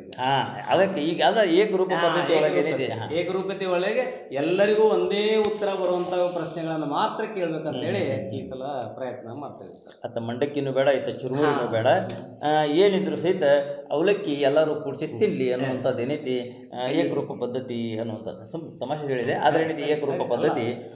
ಸರ್, ಈಗ ಕೇಳಬೇಕಾಗಿತ್ತಂತಂದರೆ ಈ ಪರಿಕಲ್ಪನೆ ಏನು ಬಂದಿದೆಯಲ್ಲ, ಇದರಿಂದ ಮಕ್ಕಳಿಗೆ ಏನಾದರೂ ಅನುಕೂಲತೆ ಆಗಿದೆಯಾ ಅಥವಾ ಆಗ್ತೈತಿ, ಅಥವಾ ಇದರೊಳಗೆ ಸ್ವಲ್ಪ ಏನಾದರೂ ಬದಲಾವಣೆ ಮಾಡಬೇಕಾ ಈ ಪರಿಕಲ್ಪನೆಯನ್ನು? ಇಲ್ಲ ಸರ್, ಖಂಡಿತ ಅನುಕೂಲ ಆಗಿದೆ. ಏಕೆಂದರೆ ನಾವು ತರಗತಿಗಳಲ್ಲಿ ಮಕ್ಕಳನ್ನು ಗಮನಿಸ್ತಾ ಇದ್ದೀವಲ್ಲ, ಈಗ ನಾವು ತೆಗೆದುಕೊಂಡ ತರಬೇತಿಯನ್ನು ನಮ್ಮ ಶಾಲೆಗಳಿಗೆ ಹೋಗಿ ನಾವು ಜಾರಿಗೆ ತಂದಾಗ ಮಕ್ಕಳು ಖುಷಿಯಿಂದ ಆ ಕಾರ್ಯಗಳನ್ನು ಮಾಡ್ತಾ ಇದ್ದಾರೆ. ನಾವು ಕೊಟ್ಟಂಥ ಕೆಲಸಗಳನ್ನು ಅವರಿಗೆ ಒಂದು ನಿರ್ದಿಷ್ಟತೆ ಗೊತ್ತಾಗಿದೆ ಸರ್. ಈಗ ಕಂಠಪಾಠ ಹೀಗೆ ಬರೀಬೇಕು ಅನ್ನೋಂಥ ಒಂದು ಪರಿಕಲ್ಪನೆ ಗೊತ್ತಾಗಿರೋದ್ರಿಂದ ಆ ಮಗು ಏನು ಮಾಡ್ತಾ ಇದೆ, ಉತ್ಸಾಹದಿಂದ ಆ ಪ್ರಕ್ರಿಯೆಯಲ್ಲಿ ಭಾಗವಹಿಸಿ ಈಗಾಗಲೇ ಕಂಠಪಾಠದ ಪದ್ಯಗಳನ್ನು ಕಲಿತ್ಕೊಂಡು ಬಿಟ್ಟಿದ್ದಾರೆ. ಎಂಥ ಒಂದೊಂದು ಉದಾಹರಣೆಗಳನ್ನು ನಿಮಗೆ ಹೇಳ್ಬೇಕಂದ್ರೆ, ಪೂರ್ಣ ಈ ಮಗುವಿಗೆ ಏನೂ ಗೊತ್ತಿಲ್ಲ ಅಂತ ನಾವು ಮೂಲೆಗೆ ತಳ್ಳಿದ ವಿದ್ಯಾರ್ಥಿಯೂ ಸಹಿತ ಇವತ್ತು ಬಹಳ ಖುಷಿಯಿಂದ ಆ ಮಗು ಓದಿನಲ್ಲಿ ಭಾಗವಹಿಸ್ತಾ ಇದ್ದದನ್ನು ಗಮನಿಸಿ ನಮ್ಮ ಶಾಲೆಯಲ್ಲೇ ಒಂದು ಉದಾಹರಣೆ ಆಯಿತು ಸರ್. ಬಹಳ ಹಿಂದುಳಿದಂಥ ವಿದ್ಯಾರ್ಥಿ ಅಂತ ನಾವು ಪರಿಗಣಿಸಿಕೊಂಡಂಥವನು ಇದಕ್ಕಿದ್ದಂತೆ ಅವತ್ತು ಕಂಠಪಾಠದ ಪದ್ಯ ಹೇಳಿದಾಗ ನಮ್ಮ ಮಾನ್ಯ ಮುಖ್ಯೋಪಾಧ್ಯಾಯರು, ನಮ್ಮ ಉಳಿದ ಎಲ್ಲ ಶಿಕ್ಷಕರು ಸಹಿತ ರೋಮಾಂಚನ ಆಗಿಬಿಟ್ರು ಅವರು. ಅಂದರೆ ಈ 50+ ಪರಿಕಲ್ಪನೆ ಏನಿದೆ ಇದು ನಮ್ಮ ಮಕ್ಕಳಿಗೆ ತುಂಬ ಅನುಕೂಲಕರ ಆಗ್ತಾ ಇದೆ ಅನ್ನುವಂಥದ್ದು ನನ್ನ ಅಭಿಪ್ರಾಯ. ಹೌದು, ಯಾಕಂದರೆ ಕಂಠಪಾಠದಿಂದ ಮಕ್ಕಳಿಗೆ ಸರಾಗವಾಗಿ ಯಾಕೆ ಬರ್ತದೆ ಅಂತಂದರೆ, ಒಂದು ಪದ್ಯವನ್ನು ಹಾಡುವಾಗ ಏನೈತಿ ಸರಳವಾಗಿ ಏನೈತಿ ಅದು ಇದಾದ ನಂತರ ಇದೇ ಬರ್ತೈತಿ ಅನ್ನುವಂಥದ್ದು ಮುಂದಕ್ಕೆ ತನ್ನಷ್ಟಕ್ಕೆ ತಾನು ಅದು ಬಾಯಿ ಒಳಗೆ ರಿಪೀಟ್ ಆಗಿಬಿಡ್ತೈತಿ. ಇದು ಕಂಠಪಾಠದಿಂದ ಏನೈತಿ ಮಕ್ಕಳಿಗೆ, ವಿದ್ಯಾರ್ಥಿಗಳಿಗೆ ಏನೈತಿ ಒಂದು ಅನುಕೂಲಕರವಾದಂಥ ಶಿಕ್ಷಣ ಅನ್ನುವಂಥದ್ದು ಕೂಡ ನಾವು ಇದು ಮಾಡ್ಬೋದು. ಈಗ ಪರೀಕ್ಷೆಯಲ್ಲಿ ಪತ್ರ ವ್ಯವಹಾರ, ಗದ್ಯ ಭಾಗ, ಆಮ್ಯಾಗ ಗಾದೆ ಮಾತುಗಳು, ಈ ರೀತಿಯಾದಂಥ ಈಗ ಅವುಗಳನ್ನೇನು ಕಡಿಮೆ ಮಾಡಿದ್ದಾರೋ ಅಥವಾ ಕಡಿಮೆ ಮಾಡ್ತಾ ಇದ್ದಾರೋ? ಏನೂ ಕಡಿಮೆ ಮಾಡಿ ಎಲ್ಲ ಇದೆ ಸಿಲೆಬಸ್ ಎಲ್ಲ ಇದೆ ಸರ್. ಪತ್ರ ಬರವಣೆ ಇದೆ, ಪ್ರಬಂಧ ಬರವಣೆ ಇದೆ, ಗಾದೆ ಮಾತುಗಳಿದೆ, ಎಲ್ಲವೂ ಇದೆ ಸರ್. ಯಾವುದೂ ಕಡಿಮೆ ಮಾಡಿಲ್ಲ. ಆದರೆ ಒಂದೇನಾಗ್ತದೆ ಅಂತಂದರೆ, ಪತ್ರ ನಾವೆಲ್ಲ ಸಣ್ಣವರಿದ್ದಾಗ ಪತ್ರಗಳನ್ನು ನಮ್ಮ ಕಡೆಯಿಂದ ನಮ್ಮ ಶಿಕ್ಷಕರು ಹಾಕಿಸ್ತಿದ್ರು. ಪತ್ರ ಹಿಂಗೆ ಬರಿಬೇಕು ನೋಡಪ್ಪ ಅಂತೇಳಿ ಒಂದು ಪತ್ರ ತಂದು ಕೊಟ್ಟು ಅದನ್ನು ನಿಮ್ಮ ಗೆಳೆಯನಿಗೆ ಬರಿ, ನಿಮ್ಮ ತಾಯಿಗೆ ಹಾಕು, ತಂದೆಗೆ ಹಾಕು ಅಂತ ಅದನ್ನು ಬರೆಸ್ತಾ ಇದ್ರು. ಇವಾಗ ನಾವು ಕೇವಲ ಬ್ಯಾಕ್ ಬೋರ್ಡ್ನಲ್ಲಿ ಮಾತ್ರ ಬರೆದು ಕಲಿಸುವಂಥದ್ದಾಗಿದೆ. ಯಾಕಂದರೆ ಪತ್ರ ವ್ಯವಹಾರನೇ ಹೋಗ್ಬಿಟ್ಟಿದೆ ಸರ್. ಹೌದು, ಯಾಕಂದ್ರೆ ಮೊಬೈಲ್ ಬಂದಿದೆ. ಮೊಬೈಲ್ ಬಂದೇನೈತಿ, ಮೊದಲ ಪತ್ರ ವ್ಯವಹಾರ ಬಿಟ್ಟರೆ ಯಾವುದು ಮತ್ತೆ ಇದೇ ಇದ್ದಿದ್ದಿಲ್ಲ. ಒಂದು ಸುದ್ದಿ ಇನ್ನೊಂದು ಸುದ್ದಿ ಕಡೆ ಮುಟ್ಟಿಸ್ಬೇಕಾದ್ರೆ ಪತ್ರ ವ್ಯವಹಾರ ಬಿಟ್ಟರೆ ಮತ್ತೆ ಏನು ಇರ್ತಿದ್ದಿಲ್ಲ. ಪತ್ರದಲ್ಲಿ ಈಗ ಕೇಳೋ ವಿಷಯನೇ ಅದೇ ಇರ್ತದೆ ಸರ್. ಹೌದೌದು. ನಿಮ್ಮ SLC ಪರೀಕ್ಷೆಗೆ ಹೇಗೆ ತಯಾರಿ ನಡೆಸಿದ್ಯಾ ಅನ್ನೋದನ್ನ ನಿಮ್ಮ ತಂದೆಗೆ ಪತ್ರ ಬರೆದು ತಿಳಿಸುವಂತಾನೆ. ಹೌದೌದು. ಆಮೇಲೆ ನೀನು ಪ್ರವಾಸಕ್ಕೆ ಹೊರಟಿದ್ಯಾ, ನಿನ್ನ ತಂದೆಯಿಂದ ಒಪ್ಪಿಗೆ ಮತ್ತು ಅದಕ್ಕೆ ಬೇಕಾದ ಒಂದು 1000 ರೂಪಾಯಿಗಳನ್ನು ಕಳಿಸು ಅಂತ ಹೇಳ್ತಕ್ಕಂಥದ್ದನ್ನು ಕೂಡ ಅದೇ ಪತ್ರ ಇರ್ತದೆ ಸರ್. ಅದನ್ನು ನಾವು ಮೊದಲೆಲ್ಲ ಬರೆದು ನಾವು ಕಳಿಸಿ ರೂಢ ಆಗಿತ್ತು, ನಾವು ಆರಾಮಾಗಿ ಪರೀಕ್ಷೆಯಲ್ಲಿ ಬರಿತಾ ಇದ್ವಿ. ಬಟ್ ಇವಾಗ ಏನಾಗಿದೆ ಅಂದರೆ ವಿದ್ಯಾರ್ಥಿಗಳಿಗೆ ಪತ್ರನ ಹೋಗ್ಬಿಟ್ಟಿದೆ. ಆದರೂ ಕೂಡ ನಾವು ಕೆಲವೊಬ್ಬರು ಶಿಕ್ಷಕರು ಅದನ್ನು ಈಗಲೂ ಸಿಗ್ತಾವ್ರಿ ಪತ್ರ. ನಾವು ಹೋಗಿ ಪೋಸ್ಟ್ ಆಫೀಸ್ಗೆ ಹೋಗಿ ಕೆಲವೊಂದು ಪತ್ರಗಳನ್ನು ಮಾದರಿಗಳನ್ನ ತಂದು ಈ ರೀತಿ ಬರಿಬೇಕಾಗತ್ತಪ್ಪ ಅಂತ ತೋರಿಸಿ ಅವುಗಳನ್ನು ತಿಳಿಸಿ ಇದು ಮಾಡ್ತೀವಿ. ಆಮೇಲೆ ಹಿಂದುಳಿದ ಮಕ್ಕಳಿಗೆ ಅವ್ರಿಗೆ ಕೆಲವೊಂದು 5 ಅಂಕಗಳನ್ನು ಪಡೆಯೋದಕ್ಕೆ ಆಗದೇ ಇದ್ರೂ ಕೂಡ ಅದರಲ್ಲಿ 3 ಅಂಕಗಳನ್ನು ಮಾತ್ರ ಯಾವ ರೀತಿ ತಗೋಬೇಕು ಸರಳವಾಗಿ ಅನ್ನೋದನ್ನು ಕೂಡ ನಾವು ಕಲಿಸ್ತಾ ಇದ್ದೀವಿ ಸರ್. ಹೌದು, ಯಾಕಂದ್ರೆ ಇನ್ನೊಂದು ವಿಷಯ, ಮುಖ್ಯವಾದಂಥ ವಿಷಯ ಏನು ಅಂತಂದರೆ ಸರ್, ಈಗ ನೋಡ್ರಿ, ಯಾವ್ದಾದ್ರು ಒಬ್ಬ ಆ್ಯಕ್ಟರ್ ಬಗ್ಗೆ ಕೇಳ್ರಿ ಸರಳವಾಗಿ ಹೇಳ್ಬಿಡ್ತಾರೆ. ಡಾಕ್ಟರ್ ರಾಜ್ಕುಮಾರ್ ಯಾರು ಅಂತ ಅಂದ್ಕೊಳ್ಳಿ ರೀತಿ ಅವ್ರ ಪಿಕ್ಚರ್, ಅವ್ರ ಹೆಸರು, ಅವ್ರು ಏನೇನು ಹಾಡಿದ್ದಾರೆ, ಏನೇನು ಸಾಧನೆ, ಅಂದರೆ ಅದು ಎಲ್ಲ ಕಡೆ ಸರಳವಾಗಿ ಸಿಗುವಂಥದ್ದು. ಈಗ ಲೇಖಕರ ಪರಿಚಯ ಹೇಳುವಂಥದ್ದಾಗ ಏನಾಗೈತಿ, ಅವರು ಎಲ್ಲಿ ಪದ್ಯ ಹುಡುಕಿ ಅದರ ಕೆಳಗೆ ಏನು ಬರೆದಿರ್ತಾರೆ ಅದನ್ನು ನೋಡಿ ಲಾಸ್ಟಿಗೆ ಇದೇ ಪದ್ಯ ಇದೇ ಲೇಖಕ ಬರ್ದಿರಪ್ಪ ಅನ್ನುವಂಥದ್ದು ಕನ್ಫ್ಯೂಸ್ ಆಗ್ಕೊಂಡ್ಬಿಡ್ತದೆ ಅವ್ರಿಗೆ. ಯಾಕಂದ್ರೆ ಒಂದು 5-6 ಪದ್ಯಗಳು ಇರ್ತಾವೆ, ಅದರ ಬರೆದಂಥ ಲೇಖಕರ ಬಗ್ಗೆ ಪರಿಚಯ ಇರೋಂಗಿಲ್ಲ. ಅದನ್ನು ತಾವು ಯಾವ ರೀತಿಯಾಗಿ ಪರಿಗಣಿಸ್ತೀರಿ? ಈಗ ನಾವು ಬ್ಲೂ ಪ್ರಿಂಟ್ ಪ್ರಕಾರನೇ ನಮ್ಮಲ್ಲಿ 16 ಲೇಖಕರು ಇದ್ದರೂ ಕೂಡ 8 ಮಾತ್ರ ಆಯ್ಕೆ ಮಾಡಿದ್ದಾರೆ ಸರ್. ಅದರಲ್ಲಿ 8 ಯಾವ ಬರ್ತಾವ ಅನ್ನೋದನ್ನು ಕೂಡ ಖಚಿತವಾಗಿ ಹೇಳಿದ್ದಾರೆ ಆ ಬ್ಲೂ ಪ್ರಿಂಟ್ದಲ್ಲಿ. ಅದರಲ್ಲಿ ಗದ್ಯ ಭಾಗದಲ್ಲಿ 4 ಬರ್ತಾರೆ, ಆಮೇಲೆ ಪದ್ಯ ಭಾಗದಲ್ಲಿ 4 ಬರ್ತಾರೆ ಅವರು. ಅದ್ರಾಗ ಇನ್ನೂ ಒಂದು ಸರಳ ಏನಂತಂದರೆ, ಪದ್ಯ ಭಾಗದಲ್ಲಿ ಅಕಸ್ಮಾತ್ ಪದ್ಯ ಪೂರ್ಣಗೊಳಿಸಿರಿ ಅಂತಕ್ಕಂಥದ್ದು ಮತ್ತು ಅದರಲ್ಲಿ ಒಂದು ಈ ಇನ್ನೊಂದು 3 ಅಂಕದ ಒಂದು ಪ್ರಶ್ನೆ ಬರ್ತದೆ, ಸಂದರ್ಭದೊಡನೆ ವಿವರಿಸಿ ಅಂತಕ್ಕಂಥದ್ದು. ಆ ಸಂದರ್ಭದೊಡನೆ ಬಂತು ಅಂದರೆ ಆ ಪಾಠದ ಲೇಖಕರ ಪರಿಚಯ ಕೇಳೋದಿಲ್ಲ. ಅದನ್ನ ಕೂಡ ನೀವು ಗಮನಿಸ್ರಿ ಅಂತಕ್ಕಂಥದ್ದನ್ನ ಸಲಹೆಯನ್ನು ಕೊಟ್ಟಿರ್ತೀವಿ ನಾವು ಅವರಿಗೆ. 2ರಲ್ಲಿ 1 ಬರ್ತದೆ, ಒಂದು ಲೇಖಕರ ಪರಿಚಯ ಬರೀರಿ ಅಂತ ಕೇಳ್ಬೋದು, ಇಲ್ಲ ಅಂದರೆ ಸಂದರ್ಭದೊಡನೆ ವಿವರಿಸಿರಿ ಅಂತಕ್ಕಂಥದ್ದನ್ನು ಕೇಳ್ತಾರೆ ಅಂತಕ್ಕಂಥದ್ದು. ಆ ಸಂದರ್ಭದೊಡನೆ ವಿವರಿಸಿ ಅನ್ನೋದಾಗೂ ಆಯ್ಕೆ ಬಂದಾಗ ಅಲ್ಲಿ ಲೇಖಕರ ಪರಿಚಯ ಬೇಕಾಗುತ್ತೆ. ಹಾಗೆ ಮೊದಲೇ ನೀನು ಮುಖ್ಯವಾಗಿ ಲೇಖಕರ ಪರಿಚಯನ ಮೊದಲು ಚೆನ್ನಾಗಿ ಕಲಿ. ಈ ಪದ್ಯವನ್ನು ಬರೆದವರು ಇವರೇ, ಇವರ ಒಂದು ಊರು, ಇವರ ಒಂದು ಕಾಲ, ಇವರು ಬರೆದ 2 ಕೃತಿಗಳು, 2 ಪ್ರಶ್ನೆ, ಇಷ್ಟೇ ಬರೆಸ್ಬಿಡ್ತೀವಿ ನಾವು. 2 ಇಷ್ಟು ಬರೆದ್ರೆ ಸಾಕು. ಅವನು ಸ್ಥಳ, ಕಾಲ, ಕೃತಿ ಮತ್ತು ಪ್ರಶಸ್ತಿ ಇಷ್ಟು ಬರದ ಅಂದರೆ 3 ಅಂಕಗಳು ಅವನಿಗೆ ಸಿಕ್ಕೇ ಸಿಗ್ತವೆ. ಇದನ್ನು ನಾವು ಅಭ್ಯಾಸ ಮಾಡ್ತೀವಿ. ಇದೇ ಮುಂದೆ ಏನಾಗುತ್ತೆ, ಸಂದರ್ಭದಲ್ಲಿ ಆಯ್ಕೆ ಬರೆಯುವಾಗೂ ಕೂಡ ಸಹಾಯ ಆಗ್ತದೆ. ಹೀಗಾಗಿ ಮಕ್ಕಳು ಬರೆದು ತೋರಿಸ್ತಿರ್ತಾರೆ. ಈಗಾಗಲೇ ಅವರಿಗೆ ಬೆಳಗ್ಗೆನೂ ಕ್ಲಾಸ್, ವಿಶೇಷ ತರಗತಿಗಳಂತ ಬೆಳಗ್ಗೆ ಪ್ರತಿದಿನ ಒಂದೊಂದು ಇರ್ತದೆ. ಸಾಯಂಕಾಲ ಬಿಟ್ಟ ಮೇಲೂ 10ನೇ ವರ್ಗದ ವಿದ್ಯಾರ್ಥಿಗಳಿಗೆ ಮಾತ್ರ ವಿಶೇಷ ತರಗತಿಗಳು ಮತ್ತೆ 45 ನಿಮಿಷ ಇರ್ತವೆ. ಆ 45 ನಿಮಿಷ ಮತ್ತು ಬೆಳಗ್ಗೆ 45 ನಿಮಿಷದಲ್ಲಿ ಕೇವಲ ಅವರು ಏನು ಮಾಡಿದ್ದಾರೆ ಅನ್ನೋದನ್ನು ಚೆಕ್ ಮಾಡ್ತೇವೆ ನಾವು. ಪಾಠ ಹೇಳಂಗಿಲ್ಲ ಆಗ. ಕೇವಲ ಏನು ಮಾಡಿದ್ದಾರೆ, ಏನು ಮಾಡಬೇಕು, ಇನ್ನು ನೀವು ರೀತಿ ಮಾರ್ಕ್ಸ್ ತಗೊಳ್ಬೇಕಾದ್ರೆ ಏನು ಮಾಡಬೇಕಪ್ಪ ಅಂತೇಳಿ. ಆಮೇಲೆ ಪ್ರತಿ ಒಂದು ಗುಂಪು ಮಾಡ್ತೀವಿ. ಆ ಗುಂಪಿನಲ್ಲಿ 1 ಅಥವಾ 2 ಜಾನ ವಿದ್ಯಾರ್ಥಿಗಳು ಹಾಕಿರ್ತೀವಿ ನಾವು. ಜಾನ ವಿದ್ಯಾರ್ಥಿಗಳು ಹಾಕಿ ಅವ್ರ ಸುತ್ತಲ ಕಲಿಕೆಯಲ್ಲಿ ಹಿಂದುಳಿದ ಮಕ್ಕಳನ್ನು ಸೇರಿಸಿ ಅವರು ಅಲ್ಲಿ ಅವರಿಗೆ ಸಹಾಯವನ್ನು ಮಾಡ್ತಾರೆ. ನಾವು ಓವರಾಲ್ ಆಗಿ ಅದನ್ನು ಅಬ್ಸರ್ವ್ ಮಾಡ್ತಾ ಇರ್ತೀವಿ. ಚರ್ಚಾಕೂಟದ ವಿಷಯದಂತೆ ಅದನ್ನು ಕೂಡ ಅಬ್ಸರ್ವ್ ಮಾಡ್ತಾ ಇರ್ತೀವಿ ಸರ್. ಪೂರಕವಾಗಿ ಲೇಖಕರ ಪರಿಚಯ ಅಂತ ತಗೊಂಡ್ರಲ್ಲ, ನಾವು ಅದನ್ನು ಯಾವ ರೀತಿ ಮಗುವಿಗೆ ಬೋಧನೆ ಮಾಡ್ತೀವಿ ಅನ್ನೋಂಥ ಒಂದಷ್ಟು ತಂತ್ರಗಳನ್ನು ನಿಮಗೆ ಇಲ್ಲಿ ತಿಳಿಯಪಡಿಸ್ತೀವಿ. ಹೇಳಿ ಸರ್. ಬೆಳಿಗ್ಗೆ ಪ್ರಾರ್ಥನಾ ಸಮಯದಲ್ಲಿ ಮಕ್ಕಳನ್ನು ಲೇಖಕರ ಪರಿಚಯ ಮಾಡಿಸುವಂಥ ಒಂದು ಯೋಜನೆ ಅಲ್ಲಿ ಹಾಕಿರ್ತೀವಿ. ಇಲ್ಲಾಂದರೆ ನಾವು ತರಗತಿಗೆ ಹೋದ ತಕ್ಷಣ ಬೆಳಿಗ್ಗೆ ಮಗು ಗುಡ್ ಮಾರ್ನಿಂಗ್ ಅಂತ ಹೇಳುವ ಮೊದಲು ಲೇಖಕರ ಪರಿಚಯವನ್ನು ಪ್ರತಿಯೊಬ್ಬರು ಎಲ್ಲರೂ ಒಟ್ಟಾಗಿ ಹೇಳಿ ಆನಂತರ ಗುಡ್ ಮಾರ್ನಿಂಗ್ ಹೇಳುವಂಥ ರೂಢಿಯನ್ನು ಮಾಡ್ಕೊಂಡಿದ್ದೀವಿ. ಜೊತೆಗೆ ಹೊರಗಡೆಗೂ ಸಹಿತ ನಮಗೆ ನಮಸ್ಕಾರ ಅಂತ ಹೇಳೋ ಬದಲು ಕಂಠಪಾಠನೋ ಅಥವಾ ಲೇಖಕರ ಪರಿಚಯವನ್ನು ಹೇಳಿ ಆನಂತರ ನಮಸ್ಕಾರ ಸರ್ ಅಂತ ಮಕ್ಕಳು ಹೇಳ್ತಾ ಇದ್ದಾರೆ. ಇದರ ಜೊತೆಗೆ ತರಗತಿಯ ಕೋಣೆಯಲ್ಲಿ ಒಂದು ರೀತಿ ಈಗ ನಮ್ಮನ್ನು ಯಾವ ರೀತಿ ಈಗ ಸಂದರ್ಶನಕ್ಕೆ ಒಳಪಡಿಸ್ತಾ ಇದ್ದೀರಿ, ಮಕ್ಕಳನ್ನು ನಾವು ಸಂದರ್ಶನಕ್ಕೆ ಒಳಪಡಿಸಿ, ಅಂದರೆ ಒಬ್ಬ ವಿದ್ಯಾರ್ಥಿಯನ್ನು ಆ ಲೇಖಕನನ್ನು ಪಾತ್ರ ಮಾಡಿ ಅವನನ್ನು ಸಂದರ್ಶನ ಮಾಡಿ ಅವನು ಬರೆದಂಥ ಕೃತಿಗಳು, ಅವ್ರು ಹುಟ್ಟಿದ ಇಸ್ವಿ, ಜನ್ಮಸ್ಥಳ, ಈ ಮಾಹಿತಿಗಳನ್ನು ಆ ಮಗುವಿನಿಂದ ಹೇಳಿಸಿ ಈ ರೀತಿ ಅನೇಕ ತಂತ್ರಗಳನ್ನು ಬಳಸ್ಕೊಂಡು ನಾವು ಮಕ್ಕಳಿಗೆ ಕಲಿಸುವಂಥ ಕೆಲಸ ಮಾಡ್ತಾ ಇದ್ದೀವಿ. ಅಂದರೆ ಕಲಿಕೆಯಲ್ಲಿ ಒಂದು ಸ್ವಲ್ಪ ಭಿನ್ನವಾದಂಥ ಒಂದು ಬದಲಾವಣೆಯನ್ನು ತಂದು ಅಭಿರುಚಿ. ಅಭಿರುಚಿ ತಂದು ಆ ವ್ಯಕ್ತಿ ಆ ವಿದ್ಯಾರ್ಥಿ ಏನೈತಿ ಹೆಚ್ಚು ಆಸಕ್ತಿಯಿಂದ, ಈಗ ಒಬ್ಬ ವಿದ್ಯಾರ್ಥಿ ಅಂದ್ಕೊಳ್ಳಿ ಏನೈತಿ ಎರಡನೇ ಸಲ ಆ ಇನ್ನೊಬ್ಬ ಏನು ವಿಚಾರ ಮಾಡ್ತಾನೆ ಅಂತಂದ್ರೆ ಮುಂದಿನ ಸಲ ನಾನು ಅನ್ಬೇಕು, ಹೌದು, ಅದು ಆಸಕ್ತಿ ಬರುತ್ತೆ. ಆಸಕ್ತಿ ಅದರೊಳಗೆ ಏನೈತಿ ನಾನು ಕವಿಯಾಗಿ ಕೂಡ್ಬೇಕಂತ ಕೂಡ್ಬೇಕು. ವಿಚಾರ ಮಾಡ್ತಾನಂತ ಅಂತಂದ್ರೆ ಅದು ಈಗ ಬಿಗಿನಿಂಗ್ದಾಗ ಈ ಪದ್ಧತಿ ಹಾಕಿದ್ರೆ ಅಂತಂದ್ರೆ ಐತಿ ಪರೀಕ್ಷೆ ಬರೋ ತನಕ ಏನೈತಿ ಅವ್ನು ಪರ್ಫೆಕ್ಟ್ ಆಗಿಬಿಟ್ಟಿರ್ತಾನೆ ಅದರೊಳಗೆ ಅಂತ. ಈಗ ಪಾಲಕರ ಪಾತ್ರ ತಾವು ಯಾವ ರೀತಿಯಾಗಿ ನೋಡ್ತೀರಿ ಸರ್? ನಿಜಕ್ಕೂ ಪಾಲಕರ ಪಾತ್ರ ತುಂಬ ದೊಡ್ಡದಿದೆ. ಆದರೆ ಈ ಗ್ರಾಮೀಣ ಪ್ರದೇಶದಲ್ಲಿ ಎಷ್ಟೋ ಜನ ಪಾಲಕರು ನಮ್ಮ ಮಗುವನ್ನು ಶಾಲೆಗೆ ಕಳಿಸ್ಬಿಟ್ರೆ ಮುಗೀತು ನಮ್ಮ ಕರ್ತವ್ಯ ಅನ್ನುವಂಥ ಮನೋಭಾವವೂ ಉಂಟು. ಆದರೆ ಈ ಮೂಲಕ ತಮ್ಮ ಚಾನಲ್ ಮೂಲಕ ನಾನು ಎಲ್ಲ ಪಾಲಕರಲ್ಲಿ ಒಂದು ವಿನಂತಿಯನ್ನು ಏನು ಮಾಡ್ಕೊಳ್ತೇನೆ ಅಂದರೆ, ಎಷ್ಟೋ ಪಾಲಕರಿಗೆ ಓದು ಬರಹ ಬರೋದಿಲ್ಲ, ಖಂಡಿತ ಒಪ್ಕೊಳ್ಳೋಣ. ಆದರೆ ನಾವು ಕೊಟ್ಟಂಥ ಕೆಲಸಗಳನ್ನು ಮಗು ಮಾಡ್ತಾ ಇದೆಯೋ ಇಲ್ವೋ ಅನ್ನೋದನ್ನು ಮೇಲುಸ್ತುವರಿ ಮಾಡಿದರೂ ಸಾಕು, ನಮಗೆ ಪೂರಕವಾದ ಕೆಲಸ ಆಗ್ತದೆ. ಒಂದು ಈಗ ತಂತ್ರಜ್ಞಾನ ಮಕ್ಕಳು ಬಳಸ್ತಾ ಇದ್ದಾರೆ, ಮೊಬೈಲ್ ಬಳಸ್ತಾ ಇದ್ದಾರೆ. ನಾವು ಮೊಬೈಲ್ನಲ್ಲೂ ಎಷ್ಟೋ ಮಾಹಿತಿಗಳನ್ನು ಬಿಡ್ತಾ ಇರ್ತೀವಿ. ಅದನ್ನು ನೆಪ ಇಟ್ಕೊಂಡು ಮಕ್ಕಳು ಇಡೀ ದಿನ ಮೊಬೈಲನ್ನು ಬಳಸ್ತಾ ಇರ್ತಾರೆ. ದಯಮಾಡಿ ಪಾಲಕರು ಅದನ್ನು ಗಮನಿಸಿಕೊಂಡು ಎಷ್ಟು ಬೇಕೋ ಅಷ್ಟನ್ನು ಅಧ್ಯಯನಕ್ಕೆ ಮಾತ್ರ ಅದನ್ನು ಕೊಟ್ಟರೆ, ಸೀಮಿತವಾದಂಥ ಸಮಯ ಫಿಕ್ಸ್ ಮಾಡಿ ಅಷ್ಟೇ ಅನುಕೂಲ ಕೊಡಬೇಕು ನಮ್ಮ ಅಭಿಪ್ರಾಯ. ನಮ್ಮ ಇದರೊಳಗೆ ರಾತ್ರಿ 8ರಿಂದ 9 ಕೊಡ್ಬೇಕಂತೇಳಿ ನಾವು ಪಾಲಕರಿಗೆ ಸೂಚನೆ ಕೊಟ್ಟಿದ್ವಿ ಸರ್. ರಾತ್ರಿ ಅವ ಯಾಕಂದ್ರೆ ಹೊಲದಿಂದ ಬರೋದು ಮುಂಜಾನೆ ಕೊಡೋಕ್ಕಾಗಲ್ಲ ಅಂತ ಹೇಳ್ಬೋದು. ರಾತ್ರಿ 8ರಿಂದ 9 ನೀವು ಕಂಪಲ್ಸರಿ ನಿಮ್ಮ ಮೊಬೈಲ್ನ ಕೊಡಬೇಕು, ಮತ್ತು ನೀವು ಮಕ್ಕಳ ಹತ್ರನೇ ಕೊಡಬೇಕು. ಹೌದು, ಯಾಕಂತಂದ್ರೆ ಬೇರೆ ತೆಗಿಬಾರ್ದು. ಆ ಮೊಬೈಲ್ ಕೊಟ್ಟು ಕುಂತೀವಿ ಅಂತಂದ್ರೆ ಆ ವಿದ್ಯಾರ್ಥಿ ಆ ವಿಷಯಕ್ಕೆ ಸಂಬಂಧಪಟ್ಟಂತ ಅದನ್ನ ಅಭ್ಯಾಸ ಮಾಡ್ತಾನೆ, ಮತ್ತೇನೋ ನೋಡ್ತಿರ್ತಾನೆ. ಅದನ್ನ ನೀವು ನೋಡ್ಕೊತಾ ಇರಬೇಕು. ಅದನ್ನ ಕೊಟ್ಟದನ್ನ ಮಾತ್ರ ತೆಗೆದು ನಿಮ್ಮ ಓದು ಬರಲಿಕ್ಕೆ ಅನುಕೂಲ ಆಗುವ ಹಾಗೆ ಮಾಡ್ತೀವಿ.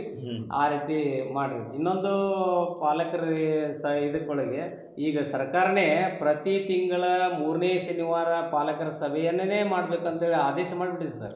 ಹೌದು, ಪ್ರತಿ ತಿಂಗಳು 3ನೇ ಶನಿವಾರ ಪಾಲಕರ ಸಭೆ ಕಂಪಲ್ಸರಿ ಬರಬೇಕು. ಇದು ನನಗನ್ಸಿದ ಮಟ್ಟಿಗೆ ನಮ್ಮ JVM ಚಾನಲ್ ಪ್ರಸಾರ ಮಾಡಿತ್ತು. ಶಾಲೆ ಬಿಟ್ಟು ವಿದ್ಯಾರ್ಥಿಗಳು ಏನಂತೆ ಹೊರಗಡೆ ಅಡ್ಡಾಡ್ತಾರೆ, ಪಾಲಕರು ನೀವು ಗಮನಿಸಿ, ನಿಮ್ಮ ಮಕ್ಕಳು ಶಾಲೆಗೆ ಹೋಗುತ್ತಿದ್ದಾರೆ ನೋಡಿ. ಇದನ್ನೇನೈತಿ ನಾವು ಪ್ರಸಾರ ಕೂಡ ಮಾಡಿದ್ದೀವಿ, ಎಲ್ಲ ಗ್ರೂಪ್ಗಳಿಗೂ ಕೂಡ ನಾವು ಹಾಕಿದ್ದೀವಿ. ಇದು ಮಾಧ್ಯಮದವರಿಗೆ ಕಂಡು ಬಂದ ವಿಷಯ ಅಂತ ಹೇಳಿ ಹಾಕಿದಾಗ ಮುಂದೆ ಒಂದು 2 ವಾರದ ನಂತರ ಏನೈತಿ ಪಾಲಕರ ಸಭೆ ಅನ್ನುವಂಥ ಏನೈತಿ ಕಟ್ಟುನಿಟ್ಟಾಗಿ ಒಂದು ಸರ್ಕಾರ ಅದಕ್ಕೆ ಆದೇಶ ಮಾಡಿಬಿಡ್ತಾರೆ. ಅದು ನಮಗೇನು ಅನಿಸ್ತೀವಿ ಅಂತಂದ್ರೆ ನಮ್ಮ ಒಂದು ಇದು ಸಫಲತೆ ಆದೀವಿ ನಾವು ಇದರೊಳಗೆ. ಪಾಲಕರ ಸಭೆ ಒಳಗೆ ಏನೈತಿ ಮಾಡ್ಬೇಕಾರ ಇದು ಏನಿಲ್ಲ ಏನಂದ್ರೆ ಸರ್ಕಾರಕ್ಕೆ ಬಿಟ್ಟಿರ್ಬೇಕಾ, ಅದರಿಂದ ಏನೈತಿ ಇದು ಆಗೈತೆ ಅನ್ನುವಂಥ ನಮ್ಮ ಚಾನಲ್ಗೆ ಒಂದು ಹೆಮ್ಮೆಯ ವಿಷಯನ ನಾವು ಅನ್ಕೋತೀವಿ. ಸರ್, ಇನ್ನೊಂದು ವಿಷಯ ಹೇಳಬೇಕಂತಂದರೆ, ನಾವು ಸರ್ಕಾರಕ್ಕೆ ಗಮನಕ್ಕೆ ತರಬೇಕು ಏನು ಬಯಸ್ತೀವಿ ಅಂತಂದರೆ, ಶಿಕ್ಷಕರನ್ನು ಕಲಿಸಲು ಬಿಡಿ, ಇನ್ನುಳಿದ ಕೆಲಸಗಳಿಗೆ ಇನ್ನೊಂದು ಸಿಬ್ಬಂದಿಯನ್ನು ನೇಮಿಸಿ. ಶಿಕ್ಷಕರು ಗುಮಾಸ್ತರಾಗುವುದು ಬೇಡ. ಅವರಿಗೆ ಕಲಿಕೆಯಲ್ಲಿ ತಾವು ಹಾಕಿದಂಥ ಅನೇಕ ಕಟ್ಟಪ್ಪಣೆಗಳು ಅದನ್ನು ಎದುರಿಸಿಯೇ ಕೆಲಸ ಮಾಡಬೇಕಾದರೆ ಸಾಕಷ್ಟು ಒತ್ತಡ ಇರುತ್ತದೆ. ಅದರಲ್ಲಿ ತಮ್ಮದೇ ಆದಂಥ ಮಾಹಿತಿಗಳು ಕೂಡ ಕೇಳಲಿಕ್ಕೆ ಕೊಡಲಿಕ್ಕೆ ಯಾವ ರೀತಿ ಹೈಸ್ಕೂಲ್, ಗೌರ್ಮೆಂಟ್ ಹೈಸ್ಕೂಲ್, ಕಾಲೇಜ್ ಇನ್ನಿತರ ಸ್ಥಳಗಳಲ್ಲಿ ಇರ್ತೇವೋ ಅದೇ ರೀತಿಯಾಗಿ ಪ್ರಾಥಮಿಕ ಶಾಲೆಗಳಲ್ಲಿಯೂ ಒಬ್ಬ ಗುಮಾಸ್ತನಿಗೆ ನೀವು ಕ್ರಿಯೇಟ್ ಮಾಡಿ ಕೊಡಿಸಿ ಅನ್ನುವಂಥದ್ದಕ್ಕೆ ರೀತಿ ಸರ್ಕಾರಕ್ಕೆ ನಾವು ನಮ್ಮ ಚಾನಲ್ ಮುಖಾಂತರ ತಮ್ಮ ಪರವಾಗಿ ನಾವು ಒತ್ತಡ ತರ್ತೀವಿ. ತಮ್ಮ ಗುರಿ ಮತ್ತು ಉದ್ದೇಶ, ತಮ್ಮ ಏನು ಕಳಕಳಿ ಇದೆಯಲ್ಲ ಸರ್, ಇದು ದಯವಿಟ್ಟು ನೆರವೇರಬೇಕು ಅಂತ ನಮ್ಮ ಆಸೆ ಕೂಡ. ಆದರೆ ನಾವು ಶಿಕ್ಷಕರಾದವರು ಬಹಳ ಉತ್ಸಾಹದಿಂದ ನಾವು ನಮ್ಮ ಶಿಕ್ಷಣವನ್ನು ಮಕ್ಕಳಿಗೆ ದಾರಿ. ಯಾಕಂದ್ರೆ ಒಂದು ಉದ್ಯೋಗ ಸೃಷ್ಟಿ ಮಾಡಿ ಶಿಕ್ಷಕರಿಗೆ ಕಲಿಸಲು ಬಿಡಿ, ಇದು ನಮ್ಮ ಉದ್ದೇಶ. ಇದು ನ್ಯಾಯಸಮ್ಮತವಾದಂಥದ್ದು ಕೂಡ. ಯಾಕಂದರೆ ಕಲಿಕೆಯ ಇದ್ರಾಗ ಏನೈತಿ ಸಂದರ್ಭದಲ್ಲಿ ಬಹಳಷ್ಟು ತಲೆಗಿಂದ ಹೋಗ್ಬಿಟ್ಟಿದ್ದೆ ಅವ್ರಿಗೆ. ಏನೋ ಒಂದು ಇಟ್ಕೊಂಡು ಈಗ ಇದನ್ನು ಹೇಳಬೇಕು ವಿದ್ಯಾರ್ಥಿಗಳಿಗೆ ಅನ್ನುವಂಥ ಸಂದರ್ಭದಾಗ ಹೆಡ್ ಮಾಸ್ಟರ್ಗಾಗಲಿ ಅಥವಾ ಶಿಕ್ಷಕರಿಗಾಗಲಿ, ಸರ್ ಇದು BO ಅವರಿಂದ ಏನೈತಿ ಇದು ಮಾಹಿತಿ ಬಂದೈತಿ, ಅರ್ಜೆಂಟಾಗಿ ಕಳಿಸ್ಬೇಕು ನೋಡ್ರಿ, ಅರ್ಧ ತಾಸನಾಗ ಕಳಿಸ್ ಅಂತ ಹೇಳ್ಯಾರ. ಹೆಚ್ಚಿನ ಮಾಹಿತಿ ಏನಾರ ಆದ್ರೆ ಹೆಡ್ ಮಾಸ್ಟರ್ ಅದಕ್ಕೆ ಜವಾಬ್ದಾರಿ ಅನ್ನುವಂಥ ಕೆಳಗೊಂದು ಓಡ್ ಹಾಕಿಬಿಟ್ಟಿರ್ತಾರೆ. ಆವಾಗ ಶಿಕ್ಷಕರಿಗೂ ಏನು ಕಲಿಸ್ಬೇಕು ಅದನ್ನು ಹೋಗಿಬಿಟ್ಟಿರ್ತೈತಿ. ಹೆಡ್ ಮಾಸ್ಟ್ರಿಗೂ ಏನೈತಿ ತಲೆನೋವಾಗಿ ಏನು ಮಾಡಬೇಕು ಇದಕ್ಕಂತೇಳಿ ಅವರು ಫೋನ್ ಹಚ್ಚೈತಿ ಎಲ್ಲ ಕಡೆ ಕೇಳಿ ಮಾಹಿತಿ ತಗೋಬೇಕಾಗ್ತೈತೆ. ನೇರವಾಗಿ ಇಂಟ್ರಾಕ್ಷನ್ ಕೂಡ ಇರೋಂಗಿಲ್ಲ ಅದರೊಳಗೆ. ಅದಕ್ಕೆ ಒಬ್ಬ ಗುಮಾಸ್ತನನ್ನು ಕೊಟ್ಟು ಶಿಕ್ಷಕರಿಗೆ ಕಲಿಸಲು ಬಿಡಿ ಅಂತ. ಸರ್, ಈಗ ಕನ್ನಡ ಮಾಧ್ಯಮ ತಮ್ಮ ಇಬ್ಬರಿಗೂ ಒಂದೊಂದು ಕೇಳಬೇಕಾಗಿತ್ತು ಅಂತಂದರೆ, ಪ್ರಪ್ರಥಮವಾಗಿ ತಾವು ಏನು ಹೇಳಬೇಕಂತಂದರೆ, ಕನ್ನಡ ವಿಷಯ ಯಾವ ರೀತಿಯಾಗಿ ಅಭ್ಯಾಸ ಮಾಡಬೇಕು, ಯಾವ ರೀತಿಯಾಗಿ ಪರೀಕ್ಷೆ ಬರೆಯಬೇಕು, ಸಂಕ್ಷಿಪ್ತವಾಗಿ ವಿವರಿಸಿ. ಸರ್ ಇದು ಮಾತೃಭಾಷೆ, ತಾಯಿ ಭಾಷೆಯನ್ನು ನಾವು ತಾಯಿಯಷ್ಟೇ ಪ್ರೀತಿಯಿಂದ ಇದು ಅಪ್ಕೋಬೇಕಾಗ್ತದೆ. ಮತ್ತು ಇದು ಎಲ್ಲ ಭಾಷೆಗಳ ತವರು ಇದ್ದಾಗಿದೆ. ಯಾಕಂದ್ರೆ ಕನ್ನಡದಲ್ಲಿ ಅವನಿಗೆ ಸರಿಯಾಗಿ ಓದಲಿಕ್ಕೆ ಬರಲಿಕ್ಕೆ ಬರ್ತದೆ ಅಂದರೆ ಅವನು ಸಮಾಜನೂ ಬರಿತಾನೆ, ಗಣಿತನೂ ಬರಿತಾನೆ, ವಿಜ್ಞಾನೂ ಬರಿತಾನೆ. ಆ ಪ್ರಶ್ನೆಗಳನ್ನೇ ಓದಕ್ಕೆ ಬರಲಿಲ್ಲ ಅಂದರೆ ಏನು ಕೇಳಿದಾನೆ ಅಂತ ಗೊತ್ತಾಗೋದಿಲ್ಲ ನಮಗೆ. ಅದಕ್ಕೆ ನಮ್ಮ ಅಂದರೆ ನಮ್ಮ ಕನ್ನಡ ಪ್ರಥಮ ಭಾಷೆ ಬಹಳ ಮುಖ್ಯವಾದಂಥದ್ದು. ಅದಕ್ಕಾಗಿ ನಮ್ಮಲ್ಲಿ 100ಕ್ಕೆ 100 ಅಂಕಗಳನ್ನು ಪಡಲಿಕ್ಕೆ ಇದು ಮಾಡ್ತಿರ್ತಾರೆ ನಾವು. ಮತ್ತು ಇದು ಎಲ್ಲಕ್ಕಿಂತ 25 ಅಂಕಗಳು ಜಾಸ್ತಿ ಇದಾವೆ ನಮ್ಮಲ್ಲಿ. ಉಳಿದೆಲ್ಲ ಅಂಕಗಳು 100 ಆದರೆ ನಾನು 125 ನಮ್ಮದು. ಮತ್ತು ಸ್ಕೋರಿಂಗು ಮತ್ತು ಅವನ ಪರ್ಸೆಂಟೇಜ್ ಹೆಚ್ಚು ಮಾಡಲಿಕ್ಕೂ ಸಹಾಯ ಆಗ್ತದೆ. ಹೀಗಾಗಿ ನಮ್ಮ ಪ್ರಥಮ ಭಾಷೆಯನ್ನು ಆತ ಚೆನ್ನಾಗಿ ಕಲಿಬೇಕು. ಮತ್ತು ಕಲಿತ ಅಂದರೆ ಉಳಿದೆಲ್ಲ ವಿಷಯಗಳು ಸರಳ ಆಗ್ತವೆ ಅವನಿಗೆ, ಅಭ್ಯಾಸ ಅಥವಾ ಬರಲಿಕ್ಕೆ ಅನುಕೂಲ ಆಗ್ತದೆ. ಹೀಗಾಗಿ ನಮ್ಮ ಭಾಷೆ ಬಹಳ ಮುಖ್ಯವಾದದ್ದು ಅಂತಕ್ಕಂಥದ್ದು ನಮ್ಮ ಕನ್ನಡ ಭಾಷಾ ಶಿಕ್ಷಕರ ಅಭಿಪ್ರಾಯ. ಸರ್ ತಾವು ಏನು ಹೇಳಬಯಸ್ತೀರಿ ವಿದ್ಯಾರ್ಥಿಗಳಿಗೆ? ಅಂದರೆ ಕನ್ನಡ ಭಾಷೆ ಅಂತಂದ್ಕೊಳ್ಳೆ ಹೆಚ್ಚಾಗಿ ಅದರೊಳಗೆ ವಿದ್ಯಾರ್ಥಿಗಳು ಏನೈತಿ ಫೇಲ್ ಆಗಿರ್ತಾರೆ. ಕನ್ನಡ ವಿಷಯದಾಗ ಹೆಚ್ಚಾಗಿ ಫೇಲ್ ಆಗಬಾರ್ದು. ಅದ್ರಾಗ ಏನೈತಿ ಪರ್ಸೆಂಟೇಜ್ ಏನಿರ್ತೈತೆ ಅಂತಾರೆ ಒಂದು 8-10 ಜನ, ಒಬ್ಬರು ಇಬ್ಬರು, ಅದು ಒಬ್ಬವೇನಪ್ಪ ಫೇಲ್ ಆದರೂ ಸಹಿತ ಪರ್ಸೆಂಟೇಜ್ ಕಡಿಮೆ ಆದಂಗೆ ಅದು. ಅದಕ್ಕೆ ಆ ವಿಷಯದಾಗ ಏನೈತಿ 100ಕ್ಕೆ 100 ವಿದ್ಯಾರ್ಥಿಗಳು ಪಾಸ್ ಆಗಬೇಕಂತಂದ್ರೆ ತಾವೇನು ಸೂಚನೆ ಕೊಡ್ತೀರಿ? ಪ್ರಶ್ನೆಗಳಿಗೆ ಖಚಿತವಾಗಿ ಓದುವುದನ್ನು ಕಲಿಬೇಕು. ನಿರ್ದಿಷ್ಟತೆ ಇರಬೇಕು, ಬರವಣಿಗೆ ನಿರ್ದಿಷ್ಟತೆ ಇರಬೇಕು, ಅಕ್ಷರ ದೋಷಗಳ ಕಡೆಗೆ ವಿದ್ಯಾರ್ಥಿಗಳ ಗಮನ ಇರಲಿ. ಭಾಷೆಯಲ್ಲಿ ನಾವು ಮೊದಲು ಗಮನಿಸೋದೇ ಅದು, ದುಂಡಾಗಿರಲಿ. ಜೊತೆಗೆ ಕನ್ನಡ ವಿಷಯದಲ್ಲಿ ಪರೀಕ್ಷೆ ಬರೆಯುವಾಗ ಬರೆಯುವ ಸಂಗತಿ ಜಾಸ್ತಿ ಇದೆ. ದಯಮಾಡಿ ವಿದ್ಯಾರ್ಥಿಗಳು ವೇಗವಾಗಿ ಬರೆಯುವುದನ್ನು ರೂಢಿಸಿಕೊಂಡ್ರೆ ಬಹಳ ಉತ್ತಮ. ಅಂದಾಗ ನಾವು ಹೆಚ್ಚು ಅಂಕಗಳನ್ನು ಈ ವಿಷಯದಲ್ಲಿ ಪಡೆಯೋದಕ್ಕೆ ಸಾಧ್ಯ ಇದೆ. ಯಾಕಂದರೆ ಶಬ್ದ ಜೋಡಣೆ ಬಹಳ ಮುಖ್ಯವಾದಂಥದ್ದು. ಎಲ್ಲಿ ಅಲ್ಪ ವಿರಾಮ, ಎಲ್ಲಿ ಪೂರ್ಣ ವಿರಾಮ, ಎಲ್ಲಿ ದೀರ್ಘ, ಎಲ್ಲಿ ಒತ್ತಕ್ಷರಗಳು, ಇವು ಏನೈತಿ ಒಂದು ರೀತಿಯಿಂದ ಅದು ಅರ್ಥನೇ ಬೇರೆ ಆಗಿಬಿಟ್ಟಿರ್ತೈತೆ. ಅದರೊಳಗೆ ಒಂದು ಒತ್ತಕ್ಷರ ತಪ್ಪಿದ್ರು ಅಥವಾ ಒಂದು ದೀರ್ಘ ತಪ್ಪಿತು ಅಂತಂದ್ರೆ ಏನೈತಿ ಅರ್ಥಕ್ಕೆ ಅನರ್ಥ ಆಗಿ ಸರಿಯಾದ ಪ್ರಶ್ನೆ ಬರೆಯುವಾಗ ಏನೋ ಒಂದು ಒತ್ತಕ್ಷರ ಕೊಡೋದು ಬಿಟ್ಟಪ್ಪ ಅಂತಂದ್ರೆ ಅದು ಅರ್ಥನೇ ಬೇರೆ ಕೊಡ್ತೈತಿ. ಹಿಂಗಾಗಿ ಅದು ಆ ಪ್ರಶ್ನೆಗೆ ಏನೈತಿ ಮಾರ್ಕ್ಸ್ ಹಾಕ್ಬೇಕಾದ್ರೆ ಅವ್ರು ಎಕ್ಸ್ ಬಿಟ್ಟು ಮತ್ತೇನೂ ಹಾಕಕ್ಕೆ ಬರಲಾರ್ದಂಥ ಪರಿಸ್ಥಿತಿ ಆಗ್ತೈತಿ. ಆ ದೋಷಗಳಿಂದಾಗಿ ಎಷ್ಟೋ ವಿದ್ಯಾರ್ಥಿಗಳು ನಾವು 99ಕ್ಕೆ ಬಂದು ನಿಂತ ಉದಾಹರಣೆಗಳು ಉಂಟು. 100ಕ್ಕೆ 99 ಅಂದರೆ ಎಲ್ಲೋ ಒಂದು ನ ಬರೆಯೋ 3 ಗಂಟೆ ನ ಬರೋದು ಬಿಡೋ ಬದಲು ಸಣ್ಣ ಬರೆಯುವಂಥದ್ದು ತಪ್ಪಾಗ್ತದೆ. ಅದಕ್ಕೆ ಏನೈತಿ ಅಕ್ಷರ ಜ್ಞಾನ ಬಹಳ ಮುಖ್ಯವಾದಂಥದ್ದು ಇದರೊಳಗೆ. ಸರ್ ಬಹಳ ಮುಖ್ಯ. ಹೌದು ಸರ್, ಕೊನೆಯದಾಗಿ ತಮ್ಮ ಅನಿಸಿಕೆ ಅಭಿಪ್ರಾಯಗಳು? ತಾವು ನಮ್ಮನ್ನು ಕರೆದಿದ್ದಕ್ಕೆ ಬಹಳ ಧನ್ಯವಾದಗಳನ್ನ ಅರ್ಪಿಸ್ತೀನಿ. ಮೊದಲೇ ಒಟ್ಟಾರೆಯಾಗಿ ನಮ್ಮ ತಾಲೂಕಿನಲ್ಲಿ ಈ ವಿಷಯ ಎಲ್ಲ ಶಿಕ್ಷಕ ಮತ್ತು ವಿದ್ಯಾರ್ಥಿಗಳಿಗೆ ಮುಟ್ಲಿ, ಆ ಕಾರ್ಯಕ್ರಮ ಯಶಸ್ವಿಯಾಗಲಿ. ಮತ್ತು ಒಟ್ಟಾರೆಯಾಗಿ ಬರುವ ಮಾರ್ಚ್ ಮತ್ತು ಏಪ್ರಿಲ್ನಲ್ಲಿ ನಡೀತಕ್ಕಂಥ SSLC ಪರೀಕ್ಷೆಯಲ್ಲಿ ಇದರ ಸದುಪಯೋಗವನ್ನು ಪಡೆದುಕೊಂಡು ಅತಿ ಹೆಚ್ಚು ಅಂಕಗಳನ್ನು ಪಡೆಯಲಿಕ್ಕೆ ಅವರು ಉತ್ಸುಕರಾಗಲಿ ಮತ್ತು ಪ್ರೇರೇಪಣೆ ಹೊಂದಲಿ ಅಂತೇಳಿ ಆಶಿಸಿ ಎಲ್ಲ ವಿದ್ಯಾರ್ಥಿಗಳಿಗೆ ಈ ಚಾನಲ್ ಮೂಲಕ ನಾನು ಶುಭಾಶಯಗಳನ್ನು ಮತ್ತು ಹೇಳ್ತೀನಿ ಅಂತಕ್ಕಂಥದ್ದು. ನಮಸ್ಕಾರ ಸರ್, ತಮ್ಮ ಅಭಿಪ್ರಾಯ? ಸರ್, ತುಂಬ ಒಳ್ಳೆಯ ಯೋಜನೆಯನ್ನು ಇಟ್ಕೊಂಡು ನೀವು ಈ ಕೆಲಸ ಮಾಡಿದ್ದೀರಿ. ಹೆಚ್ಚೆಚ್ಚು ಮಕ್ಕಳಿಗೆ ಈ ಸಂಗತಿ ತಲುಪಿ 100ಕ್ಕೆ 100ರಷ್ಟು ಅನ್ನುವಂಥ ಫಲಿತಾಂಶ ನಮ್ಮ ಇಲಾಖೆಯ ಗುರಿ ಏನಿದೆಯೋ ಅದನ್ನು ಎಲ್ಲ ವಿದ್ಯಾರ್ಥಿಗಳು ಪೂರೈಕೆ ಮಾಡುವ ನಿಟ್ಟಿನೊಳಗೆ ತಮ್ಮ ಕಾರ್ಯವೂ ಒಂದು ಪ್ರೇರಣೆ. ನಾವು ಇಡೀ ವರ್ಷ ಅನೇಕ ಮಕ್ಕಳಿಗೆ ಪ್ರೇರಣೆಗಳ ಕಾರ್ಯಗಳನ್ನು ಮಾಡ್ತಾಯಿದ್ದೀವಿ. ತಮ್ಮ ಈ ಕಾರ್ಯವೂ ಸಹಿತ ಮಕ್ಕಳಿಗೆ ಪ್ರೇರಣೆ ಆಗಲಿ ಅನ್ನುವಂಥ ಸದಾಶಯದೊಂದಿಗೆ ಮುಂಬರುವ ಪರೀಕ್ಷೆಗೆ ಎಲ್ಲ ವಿದ್ಯಾರ್ಥಿಗಳು, ನಮ್ಮ ರಾಮದುರ್ಗ ತಾಲೂಕಾಗಲಿ ಇಡೀ ರಾಜ್ಯದ ಎಲ್ಲ ವಿದ್ಯಾರ್ಥಿಗಳು ಉತ್ತೀರ್ಣ ಅನ್ನುವಂಥ ಒಂದು ಫಲಿತಾಂಶದ ನಿರೀಕ್ಷೆಯಲ್ಲಿ ನಮ್ಮ ಇಡೀ ರಾಜ್ಯದ ಎಲ್ಲ ಶಿಕ್ಷಕರು ಏನು ಟೊಂಕ ಕಟ್ಟಿ ಕೆಲಸ ಮಾಡ್ತಾಯಿದ್ದೀವಿ. ಅಕಸ್ಮಾತಾಗಿ ಅದೇನಾದ್ರು ನಮ್ಮ ಗುರಿ ತಲುಪಿಬಿಟ್ರೆ ನಾವು ತುಂಬ ಖುಷಿ ಪಡ್ತೀವಿ ಸರ್. ಹೌದು, ಯಾಕಂತಂದರೆ ಈಗ ಶಿಕ್ಷಕರು ತಮ್ಮ ಕರ್ತವ್ಯವನ್ನು ಪಾಲಿಸಿದ್ದಾರೆ, ನಿಭಾಯಿಸಿದ್ದಾರೆ. ಮೇಲಾಗಿ ಪ್ರಾಮಾಣಿಕವಾಗಿ ತಮಗೆ ಎಲ್ಲ ಹೇಳಿಕೆಯನ್ನು ಕೊಟ್ಟಿದ್ದಾರೆ.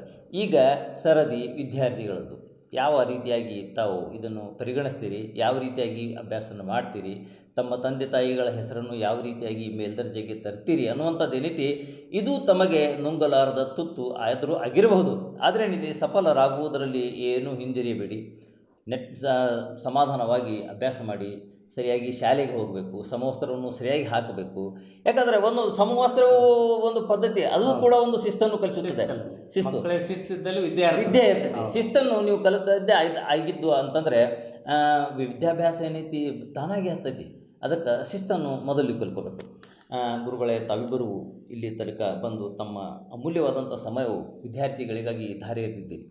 ತಮಗೆ ನಮ್ಮ ಚಾನೆಲ್ ಮುಖಾಂತರ ತುಂಬ ಹೃದಯದ ಅಭಿನಂದನೆಗಳು. ಧನ್ಯವಾದ. ತಾವೆಲ್ಲರೂ ತಮ್ಮ ಅಮೂಲ್ಯವಾದಂಥ ಸಮಯ ನಮ್ಮ ವೀಕ್ಷಣೆಗೆ ನೀಡಿದ್ದಕ್ಕಾಗಿ ತಮಗೂ ಕೂಡ ತುಂಬ ಹೃದಯದ ಒಂದು ಅಭಿನಂದನೆಗಳನ್ನು ಸಲ್ಲಿಸುತ್ತೇವೆ. ಮಕ್ಕಳನ್ನು ಪ್ರೀತಿಸಿ, ಹಿರಿಯರನ್ನು ಗೌರವಿಸಿ. ವಂದನೆಗಳು.